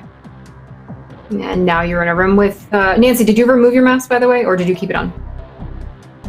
She did the thing where she because it probably had elastic, so she pushed it up on her head, but it's still on top of her head like a cap. Okay. And she's having a drink of whatever looked like it was most expensive. Lots of champagne, lots of wine, all sorts of whiskeys, just all sorts of things, pretty much. Yeah. Okay. So yeah, you guys both see each other in there. Feel free to interact if you want. Or are you guys going to be silent? I would be awkward and silent and just sort of step in and stay sort of probably near the door that I came into the room and just kind of be sussing the room out, but yeah, near an entrance exit. Yeah, Nancy's just like sitting on the comfy couch, like legs crossed, like has like some kind of like glass or whatever that she's pretending to be fancier than she is, and like swirling around like a whiskey that looked like it was an expensive bottle. And she's just like, yeah, I'm good. Swirling the whiskey. Oh no, she's like she's putting on an act. Yeah. I feel like there'd be a fantastic. respectful kind of nod thrown Nancy's way for Crane appreciated the shutting of the door. It's just kind of like, okay. It was nice. That's great. All right. And she does the shrug, like goes back to drinking. Love it. Oh, that's so good. All right, next person, Ava. Do you do anything? Do you lock your comrades behind, or you let them out with you? Nope. Yep. Okay. I make sure to walk out first. I've got all the keys, put it in. I walk out, and I'm just kind of like, well, that was fun. Congratulations, Miss Ray. Thank you please follow me? Absolutely. The rest of you can leave. And grabs you, escorts you over to the back area as well. Similar, everything's all the same. Lots of refreshments. Pretty much, there's caviar. We're talking to like high-end stuff. Oh yeah. I make myself at home. The whole 9 yards. And he walks back out, goes to the final room. Kind of looks as Gibbs and Sana, I guess, step out with the rest of the group. I guess I'm guessing. Yeah, I don't leave anybody behind. Okay. Congratulations. Would you both please follow me? Also, motions the other, same thing. You can all leave. Last three. We will go on this way to the other individuals who passed the test, and I will return shortly after that with my boss as he kind of talks to all of you guys in this room. Please, if you would, be respectful. This is a very important opportunity for all of you. You were hand selected. The room, as they will explain later on, the purpose of it, but past the initial interview. Excuse me. And he kind of turns around and walks off. As soon as he walks away, Nancy's just like, I cannot believe there's gonna be more of this shit. Yeah, fuck all of this. Fuck that guy as well. I mean, He wants us to be respectful after he nearly killed us? yeah, by the way, buddies, you're all gonna fucking die in 5 minutes. I mean, I appreciate the heads up, but, also fuck you. I found it exhilarating. Wait a You second. call it that. Eva, right? Did you take off your mask? Sorry. Yeah, I Did did. you guys want to take off your mask? You can. You don't. Oh, yeah. Yeah, I did. Yes, Well, at that's least right. there's one person I know here. Do I know you? You might. I know you. How about that? I'm and she like reaches out a hand and is like, I'm a Nancy De La Rosa guy. Oh, hello, Nancy. Pleasure to meet you. That is whiskey that you're having, by the way, in a champagne glass. Did you want some champagne? I like it this Or a way. whiskey glass. It tastes. You know what? Like. And she just like she's being very like meh. You know what? Tastes good. Fuck you. I'm gonna get her. I'm gonna pour her the most expensive drink in this place because I would know that information, and then I'm gonna bring it over to her. Yep. And I'm gonna bring it over to her. I'm gonna be like, try this. She like downs the glass. Like she's not gonna like. I need to do it anyway. She like downs the one that she had that was the whiskey in the champagne glass, and then like takes yours and says, "Thanks for the top up." and like sips Oh, it, and good then there's lord. like a little like eye widening from like actually that's like really fucking good, but like she doesn't. Yeah. She doesn't want to admit it. Yeah. Yeah. Oh, she's very much that way. Fantastic. Do you guys actually want to take an opportunity here to kind of like tell us what your characters look like now that you have no masks on? Oh yeah. Sure. So as we're kind of going through, give everybody a little audience preview of your characters. I know we have art, but also, you know, just in general.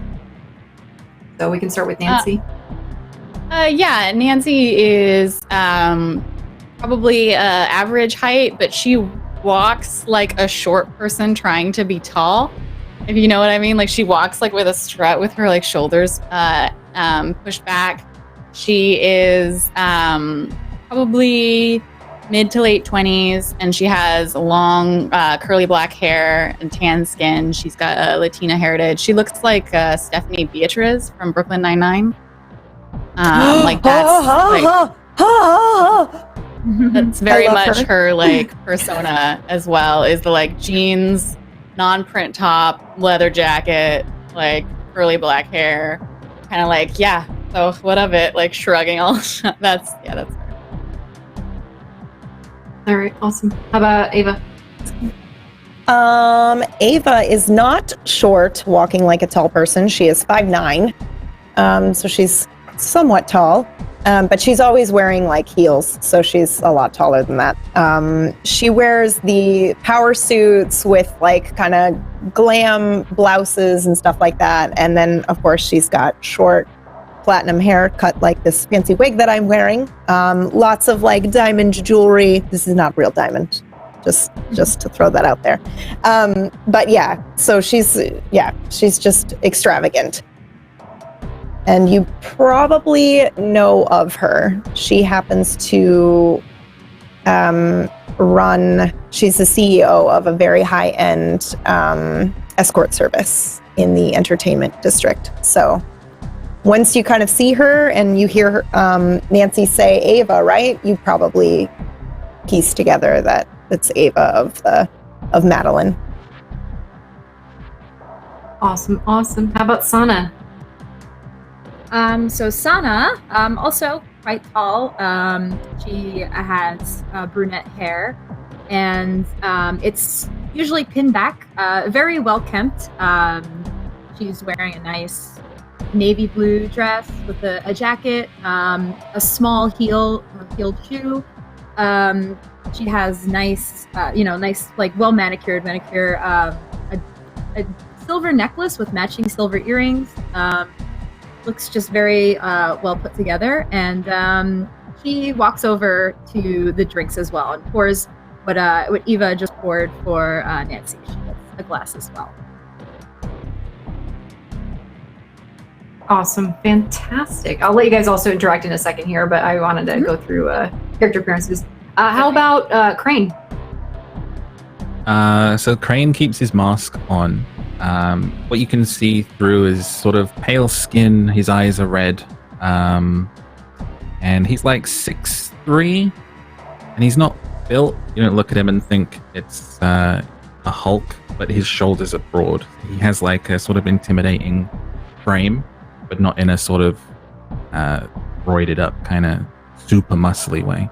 And he's the mask is black, and most of his outfit will be black as well, perhaps like with a long kind of jacket, like a cool kind of one of those like detective-y raincoaty ones, but maybe like a cooler version. And he has his hands are wrapped with like white like fight wraps around the hand and up the early part of the forearm. And that's about it. All right. Last but certainly not least. I'm seeing Gibbs as like the super uncool version of Crane. Like, you know, he's like a tired looking dad, really, now at this point. He's got a similar like coat, but you can tell he hasn't had a new coat in like 30 years. You know, he's had this one since like he got out of college, probably. He has like a cell phone like on his hip.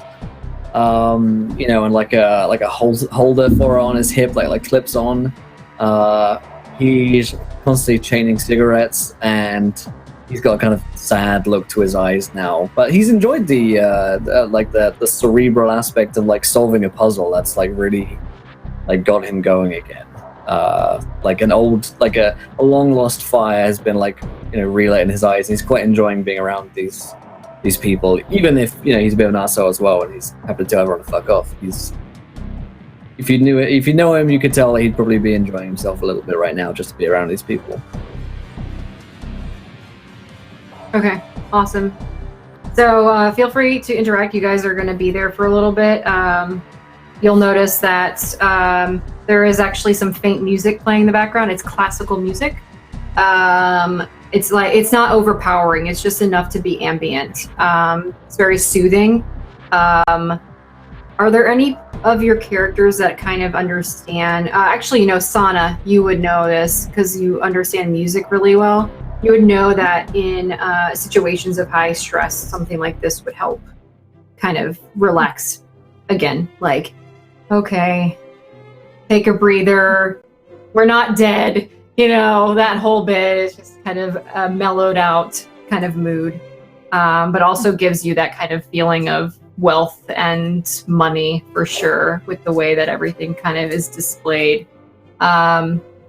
You'll all notice that on far ends, this is a very large room, on far ends with the very tall curtains that kind of mask some of the walls, floor to ceiling style. You'll notice that there's 2 guards standing there, and they just kind of in a stoic stance, not paying any attention to you guys, just standing at the door. And minding their own business for the most part from what you can tell. And then, obviously the entryway behind you guys with the large curtains that, kind of covered where the door was. Other than that, it is the dead of night at this point. You can see where some of the curtains are parted, the windows on either side of the room, the lights from the city are really kind of starting to come in. You can feel like that neon glow kind of emitting across the floor, really lighting up different areas as it touches different furniture, like the white leather. The velvet's kind of got its own effect, almost like a multicolor effect with the way that some of the light's hitting it. And for a moment, as you kind of finally can take in everything around you, everything just feels calm. There's no pressure. You're not getting any pressure from being in this room.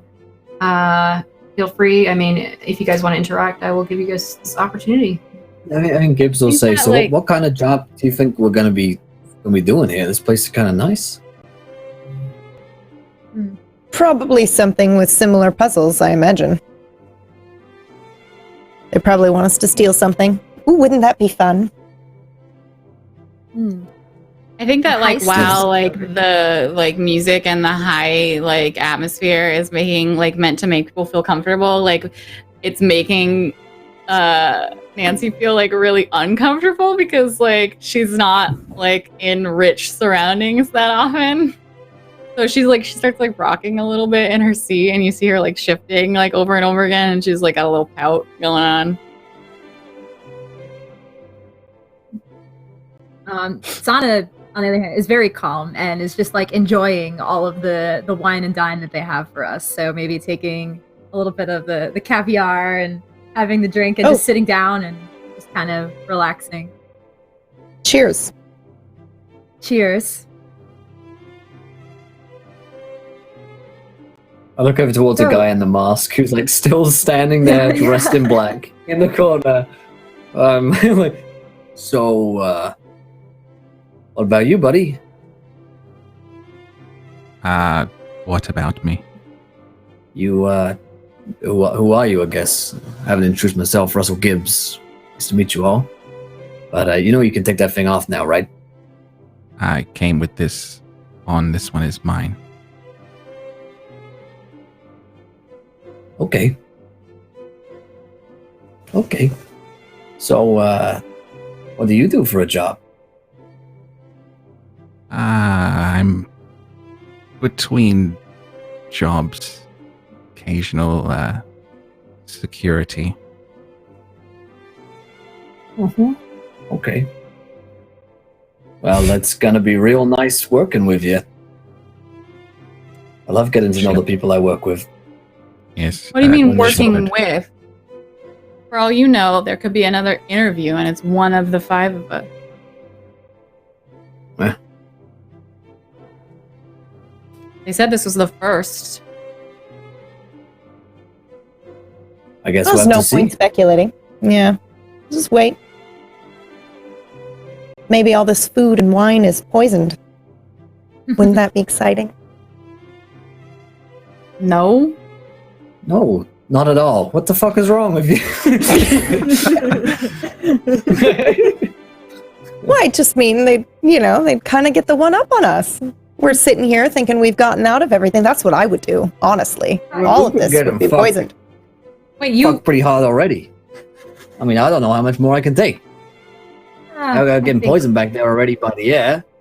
You see Yeah. Nancy like open up one of those like journalist notebooks and like flips to a page and like writes something down and then closes it. I'm not too worried. This is obviously some sort of social experiment. And maybe they Well, want to that's see just if my we can all point. work together. I look towards It's a Crane or social an experiment. anti-social experiment. Social experiment. I nearly died in there. And we learned a lot about ourselves, didn't we?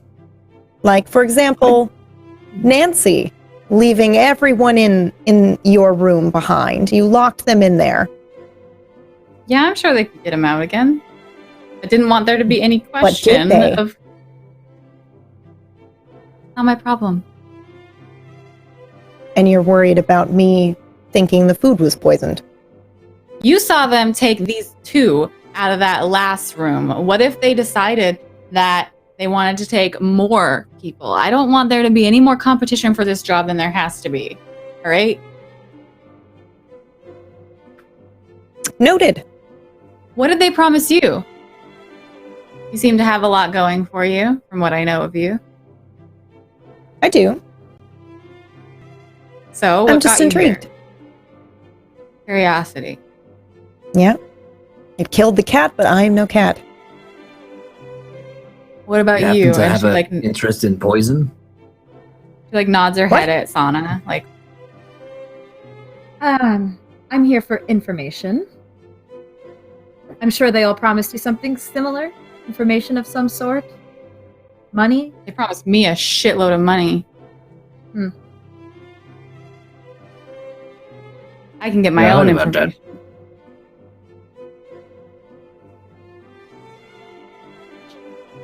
Well, what about you, Mr. Face Mask Guy Basement. Crane? Shepherd Crane. Well, my reasons being here tonight are my own. Should have figured. You think this might be one of those really weird dating shows?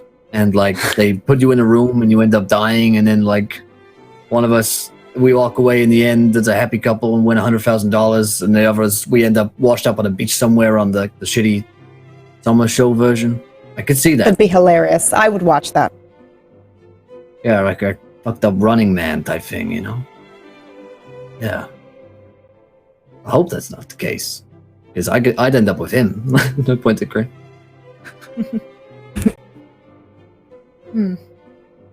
Or this is just some weird way of assembling a team and just shoving us all in a room, awkwardly having to make small chit chat with each other. Maybe this is part of the interview, right? Could be. Can I like? Oh, I wanna, find that very exciting. I want to, because one of my flaws is like that she like if she has information, she like spills it. She can't just hold it in. She kind of wants to like show off that she knows stuff. So can I like make a roll to like know something about the people in the room already, and then just like be like, well, I've already got this information on all of you, so like You might know something about me. Yeah. If you know anything, it would either be about Sana because she is a musician, or Ava. So if you want to do an investigate, you can ask them questions that they can like give you as things that you could know, for example.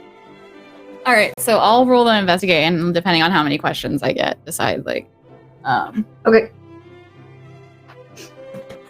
So obviously, I'm using investigator. In this case, is my weakness tag? Is that like, am I invoking that? How does the weakness work? Or is that like once I have the information, then the weakness comes into play? Like, is this like a separate thing? I don't know how the weaknesses work. In this case, you're using a weakness as a character point, so I won't. You So it's you more don't like need to fictional? deduct it. Yeah. Okay. Yeah. All right, so investigator, get the dirt. Nosy as all hell. Yeah. Is what I'm gonna use, and let's see, that's 2d6 plus 3.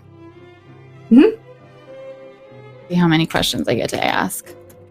Okay. Nice. You get 11. 4 questions. Okay, 4 questions. so Ava, what is, like, if I had been doing an investigation on you, like not just the surface, like Google search stuff, but like right under it, so that you knew that she'd actually like done some digging, like what would be a thing that I could like say about you, like succinct, like a sentence?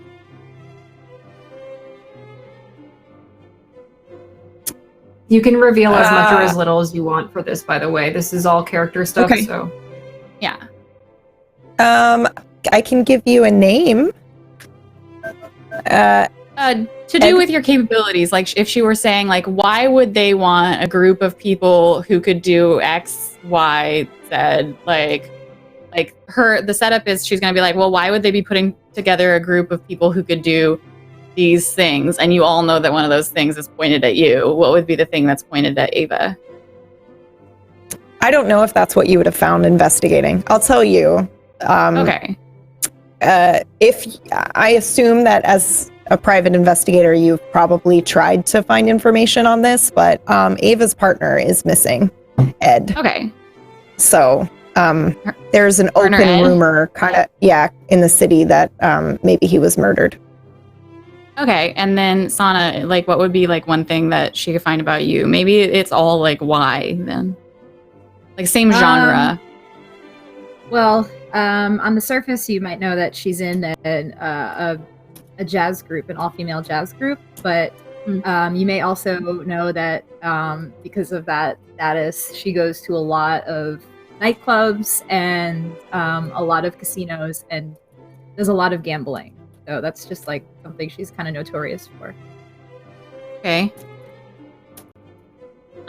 So yeah, that'll be fine. And basically, like, Nancy is just like, why would they want a notorious gambler, looks pointedly at Sana, and a woman who runs an escort service with a missing husband to be doing a job together? Ed was not my husband. Oh, partner? My business partner. Business partner. Sorry. Yeah. You know, Ed was my boss. contacts sometimes. It's all right. You guys, all know each other? This is my Seems job. like Nancy No. has done her homework a little bit. Oh, Maybe you shouldn't be so prolific. guys all on the Twitters or something? I don't keep up. No, I'm not on I've got Twitter. MSN. You guys want to MSN me sometime? You can do that. I've also got AOL. No, It's on my AOL portal. doesn't exist anymore. No? Oh, shit. No. I've lost... Well, I guess that's why I haven't been getting any emails. Well, So I a could guy think who of another doesn't know reason. anything about the internet apparently is also working with us. Well, we don't wait. Hang on. We don't know if we're going to be working together yet or not. True. Just- true. It could be a survivor type situation here. I don't know. How are you feeling after that wine, that champagne that I gave you? Lost. You guys still Nance, lost? how you feeling? You like that? Well, it's With the it minus tastes the good, and purgatory? I'm not dead yet, so all right. it's definitely not all right. poison.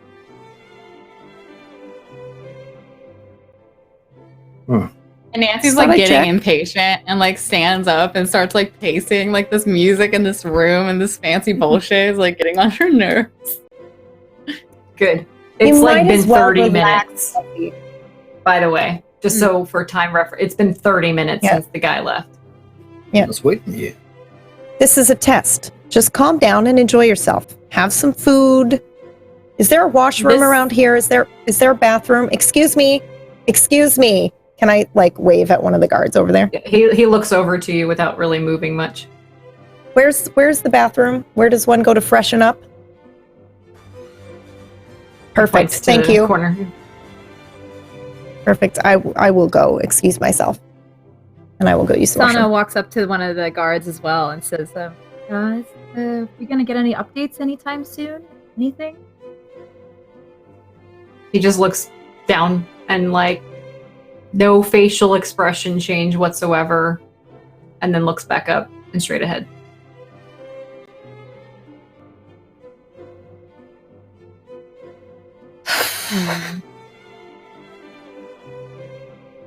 Can I use some of my abilities to try to talk more with the guards?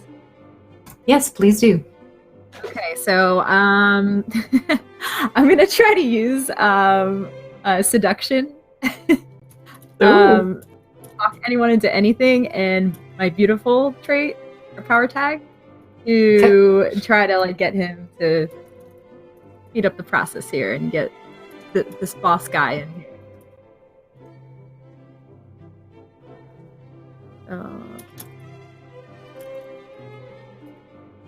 That would be 1, 2, 3. Try I do this right.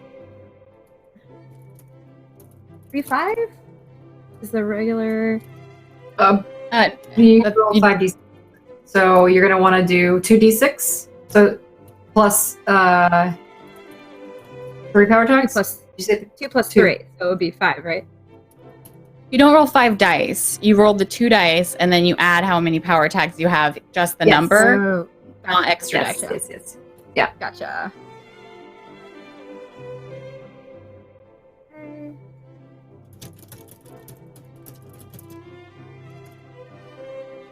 Alrighty. There you go. Perfect. Got it. Okay. So this is a change the game. What do you want to apply to this guard? And like kind of explain what happens. What does it look like? That kind of thing. So I just, I kind of just look at him, and obviously he's very stern, not really making any reaction, but right. I just kind of, would you please, just, we've been in here for like 45 minutes. Just maybe could you go get somebody outside and bring them in so we can move along here? She Do you want to apply a story tag here, maybe to kind of try to persuade him a little bit, Yes. or to like have him a little bit more favorable to you? Yes. Okay. How do I do that? You could apply the So- story tag seduced. Should I do that? You want to do that? Yes. Persuaded. It's like when she applied the tag to us, like pressure 1 or hypoxia 2. That's what you're Gotcha. doing to them. Okay. Yep. Yep. I would like to do that. Okay. So what we'll do, seduced. Since it's not just a persuade, you want to apply 2 out of the 3 of your juice for that? Yeah. Let's So like do it. it's that full effect. Okay. So we'll do it seduced 2. Do you want to hide the effect from other people so that if they're looking at you, they don't notice that you're trying to do something magical? Or do you not care? In this situation, I wouldn't care if they saw. Okay, so you've got 1 more juice left. You can either bank it, or you can try to prolong the effect if you'd like, so it lasts longer. I will bank it. So for this scene, you have a +1 juice, which means that if any situation you're applying an extra juice to something, for example, if you do another change the game, anything that has to do with like the seduction stuff, you can apply an extra juice in that regard. Or like not just seduction, but like the personal interaction part of a scenario, for example. Okay. All right, cool. He kind of looks over, and you see for a brief moment, he got like kind of a side smile on his face, and he looks down and he says, very quietly, so as to not let the other guard hear anything, I can't leave my post, but boss is usually purposely late, so just be patient. You know how much longer it'll take? Well, it's been 45 minutes, so maybe another 10. All right. I suppose we can make do till then. Thank you for your help. Yeah, He gives sorry. him a wink. And He walks smiles away. back. I'm starting to think this really is a dating show. Okay. So, Ava, are you doing anything in the bathroom, or are you just gonna like going to freshen Oh, up and I'm- coming back? Freshen up, coming back. Anybody else want to? I do know that anything? making us Or- wait is a power play. Yeah. Not gonna fall for it. I gotta go to Crane and get next to him and say, so security, huh? What kind of security you in? I used to be a cop. Done a few jobs like that myself. Oh, clubs and bars, this kind of thing. Keeping watch. Mhm. Cool. Cool. And then Crane looks around the room very slowly and then turns to Gibbs and sort of is looking at him very seriously through the mask and says, I spy with my little eye something beginning with T.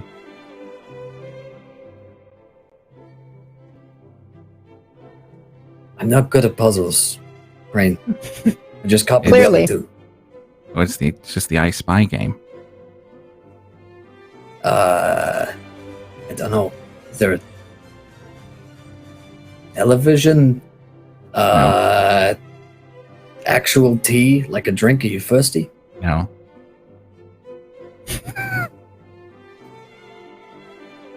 I don't fucking know. Is this I part of mean, the interview? Ty. No. I mean, come on. You used to be a cop, right, Gibbs? How can you be so bad at this? That's why I'm no longer a cop anymore. I mean, Okay, well, all right. I guess that answers that question pretty much. that I didn't even have. In case you're wondering, I wasn't very good at that stuff. Kind of ended up breaking as many laws as I started following after a while, and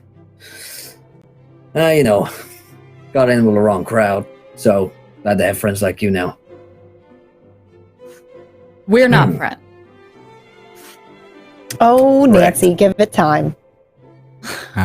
My friendship blossoms like a dead rose.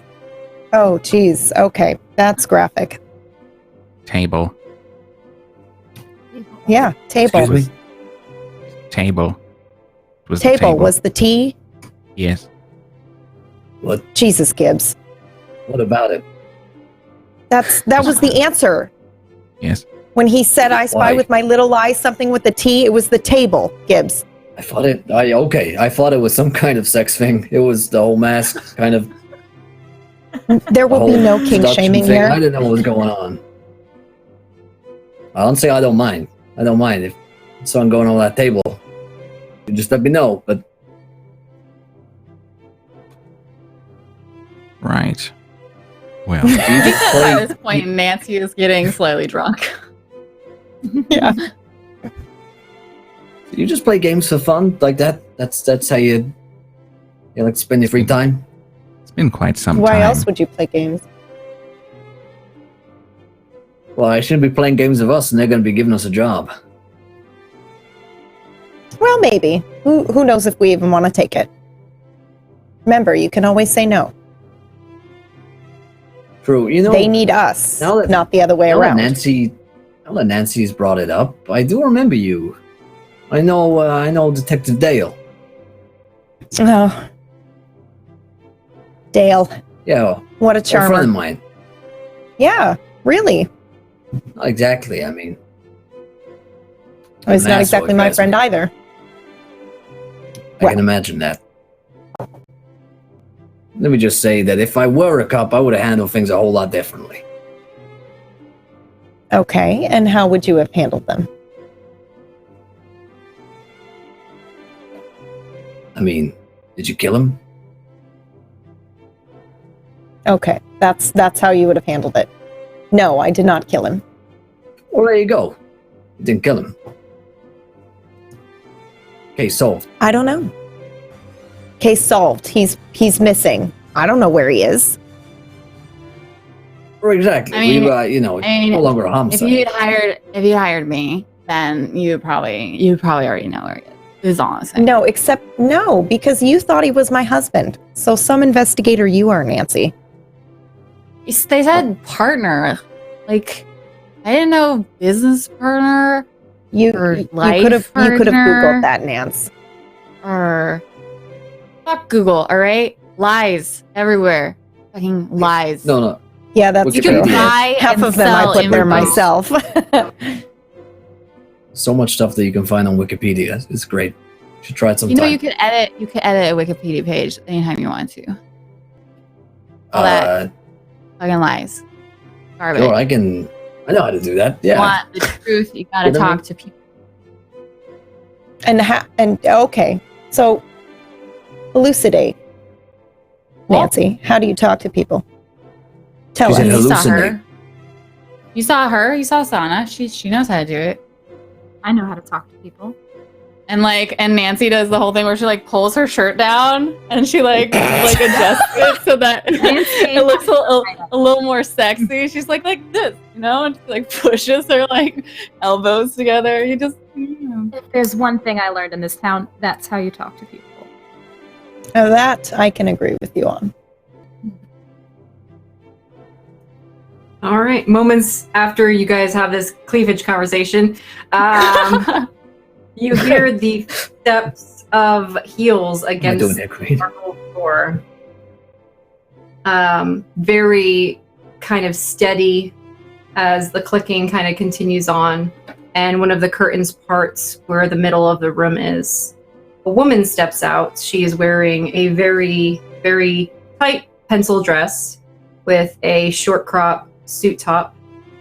Her hair is a ruby red, and her eyes are very distinct. You can see it just glowing in green. Like she's got emerald green eyes. They're very, very dominant in her face, with a red lipstick on that matches pretty close to her hair. Ava, you recognize her immediately. She is one of the wealthiest, probably the wealthiest women and really person in the entire city.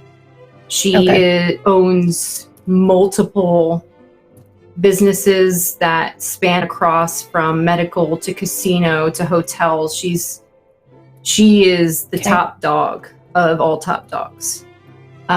She kind of steps forward and looks to everybody. I'm sorry to make you wait. It's been a very busy day. Congratulations on the interview process. I will take your questions now, but you each get 3. My name is Camilla Boric.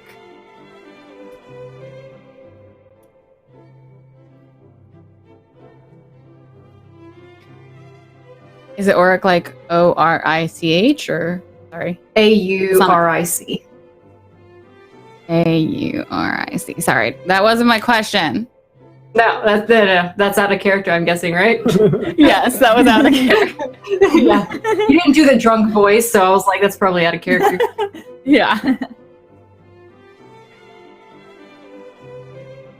Okay. So, Very quiet.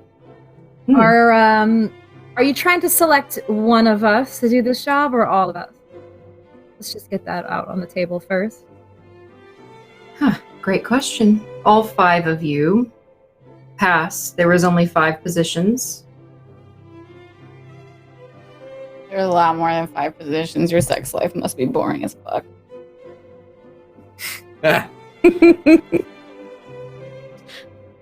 You know, she's the That boss, right? wasn't a Vance? question. That wasn't a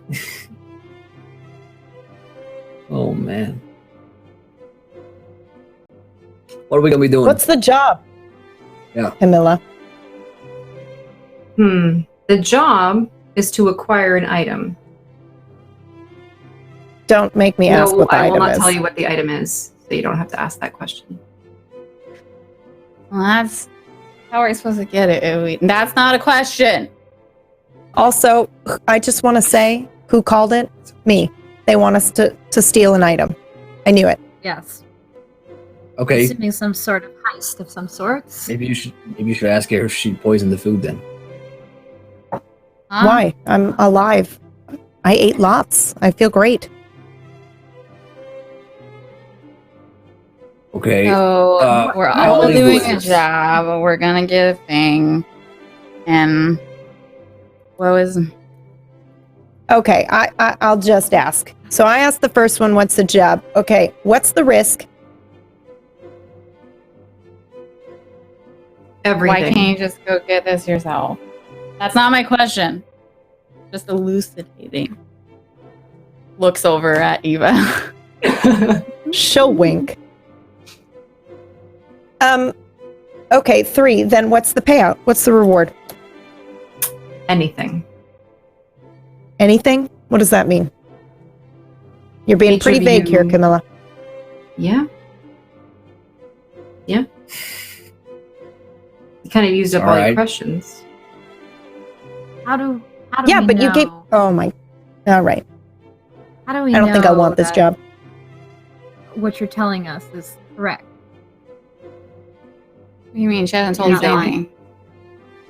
She's literally told us nothing. We're working together. She wants us to take something. She won't tell us what it is. She says that she can give us anything, which is the that biggest the risk is fucking everything. payout I've ever heard.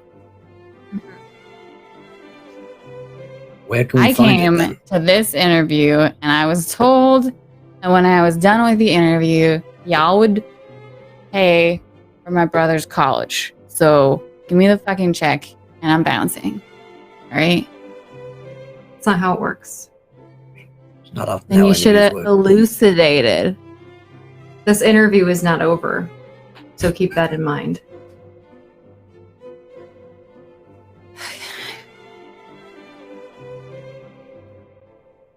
Okay, so Well- is there a place we can find this thing then?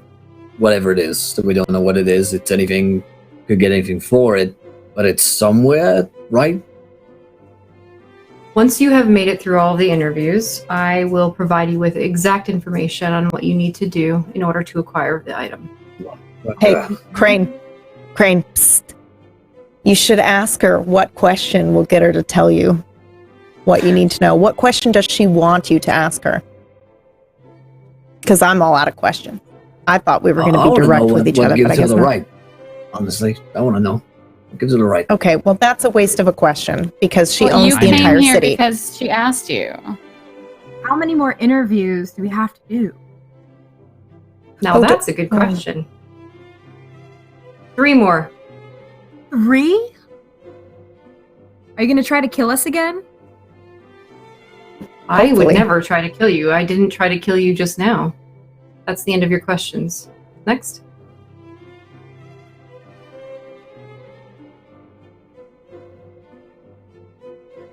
Well, go ahead. I only have one question for my own curiosity, which is why me? But yes, I'm in. Do you want me to answer that question? Yes. Because of what you are? Ooh, intrigue and mystery. Hey, Crane, I spy with my little eye something beginning with B. Bin. Correct.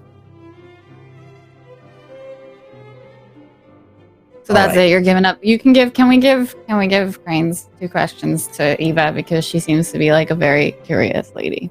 Those are, No. are my questions. Thank you for your question. You have 2 left.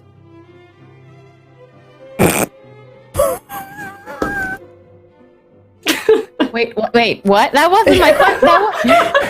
That wasn't the fucking question. Careful, Nancy.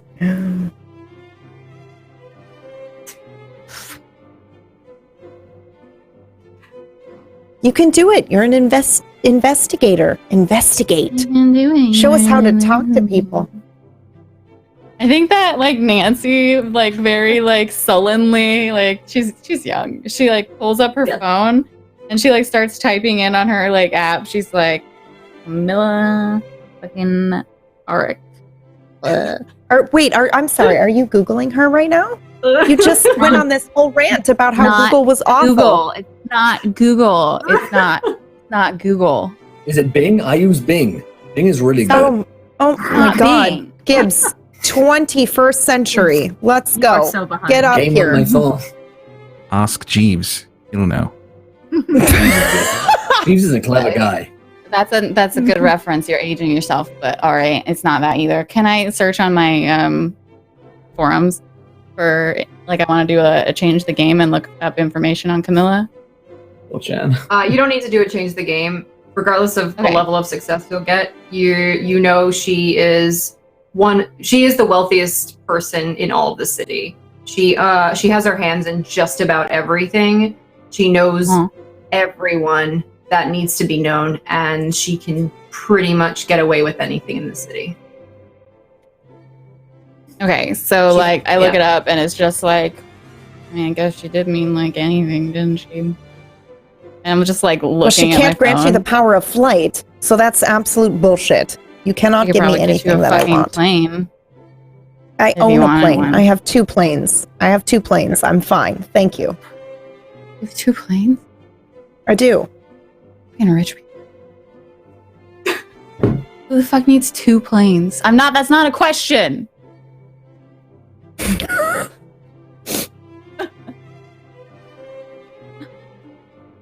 Okay, does anybody want to ask any actual questions? The remaining that you all have? Well, Yeah, I got- not all of you. I got a question. How did you know exactly how the fuck to get me here? I have jeez. access to levels of information that you only wish you had. Intimidating. This is my last question. How can I get that access for my thing that you give me when I win or solve for interviews? How about if you perform very well on the job, assuming you get the job, I'll let you have that as a bonus. Rad. Plus the anything? That's part Or of the is that anything. her anything? Anything is anything. Anything doesn't have. I mean, and she just like trails off, like looks at the wall. Any other questions that for those of you who have them left?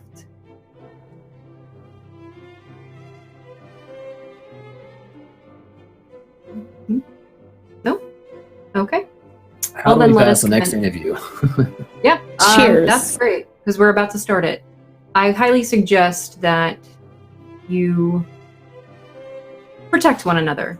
I'll be back in about 10 minutes. She kind of turns around, almost spinning on her heel, and walks past the curtains as the shutters on the windows come clashing down, steel shutters. And the men that were in the corner move aside, and 3 men walk inside on either, so there's 6 total, spanning either side of you, holding machine guns. And we're going to end our episode Oh, there. good lord. Oh, what? What? Wow. Okay. Excellent. All right, this is Crane's time to shine. Okay. Yep. All right, We're all Crane. gonna die. I step Crane, beat behind everyone Crane. up. Crane just tackled them all. Yeah, buddy. Holy moly. Whew. Oh boy. Nice. Cliffhanger. Holy Wow. shit. That's a way to do an episode, my friends. Holy shit. Yeah, that was really good. That was a lot of fun. That was a lot I of love fun. all of your characters, by the way. Yeah. I'm super intrigued by Yeah. everyone. Yeah. I like it. Yeah, Also, I Nancy's think a little we're gonna piece of shit, work but really I well also love together. I love it. Yeah, but There's I gonna be think so we much all bickering. we all seem to be on the like darker side, which is pretty cool. I think we're all on a level, or like we're fine that level, where Yeah. like we're all assholes in our own way. Yeah. I mean, film Yeah. noir doesn't exactly involve a lot of good people. True. Yeah. Everybody has. Flaws everywhere. Yeah. True. Well, my friends, hopefully you guys in chat enjoyed the first episode of The King's Hustle. If you did, definitely go and check out City of Mist, our sponsors for this game, on their website, cityofmist.co. You can check out the PDFs and the core rulebooks over there. We're here every, what day is it? Thursday at 8 p.m. Eastern for new episodes of The King's Hustle. They go up onto the YouTube channel as well. I'll drop the link to the Discord in case you want to join in and learn about role-playing games or just chat with fellow role-players about stuff and things. The YouTube link is here for you guys, and all the social media for Encounter Roleplay. We're back tomorrow at 5 p.m. Eastern for our new character creation show, Roll Up, with Charlie Frost on Fire, talking us through in week 1 a Call of Cthulhu character creation story for 7th edition. But holy moly, everyone did such an amazing job with their characters, and Metamancer, that was just a masterclass in running like puzzles and like time-sensitive, crunchy, time crunch scenes. Let's go around. Did you enjoy yourselves? Where can we find you guys online? Let's start with Metamancer. Fab job tonight. That's awesome. Thank you. Yeah, I had a fantastic time. This whole idea came about towards the tail end of the last season, and I really wanted to kind of take everything and spin it on its head with what we commonly see with City of Mist campaigns. So I'm really, really excited. When I saw everybody's characters, I was like even more excited because it was like this fits perfectly with a heist group with roles and stuff. I was just like over the moon. I was so happy you guys picked who you did. Yeah, you guys you're gonna really hate Camilla after a while, but you're gonna love her, but you're gonna hate her. So yeah, that's pretty much it. I do roleplay on my channel, guys. So if you like roleplay, hit me up. I'm just gonna post my Twitter. Follow me there because I do all of my announcements. One last thing, I am officially, which is really cool, writing for City of Mist. And I'm actually gonna be focusing on this area of the game. Nice. So yeah, so the district that we're playing in, which is like the Casino Sin City, is what I'm going to be contributing to the book. So yeah, Yeah, that's awesome. Super awesome. Holy moly. Great stuff. And Blue Jay. Hi. Maybe. Yes. Am I? I'm not muted. I'm Blue Jay. You can find me most days at twitch.tv/BlueJay or on Twitter at BlueJay_712. If you'd like to catch up with my various and sundry roleplay exploits, you can find them all on my website at bluejay.tv/portfolio. Otherwise, I'll be here on Wednesdays and Thursdays every week. Awesome. Oh, man, I can't wait to get to my Nancy Moll. She's my favorite, I think, already. Just walks in, flips everyone the bird, and then gets drunk asking people questions. That's the way to go into the business. Awesome. And Pumpkinberry is awesome to have you on the channel tonight. Same questions. Oh, yes. Thank you. Thank you so much for having me. It was fantastic role-playing with all of you. You guys can find me at twitch.tv/pumpkinberry or at Twitter at pumpkinberry. All of my roleplay stuff that I do is listed there, and mostly on my channel I like to do narrative games, anything that makes you think. And I also run a podcast called The Deep Dive, where it's the conversation after your favorite game ends. So if you'd like, you can check that out at deepdivecast.com. And thanks again for having me, guys. It was awesome. Fantastic. It was great. It was great fun. And Miss Magitech also joined tonight as Sana. Can't wait to get to roleplay with her again soon.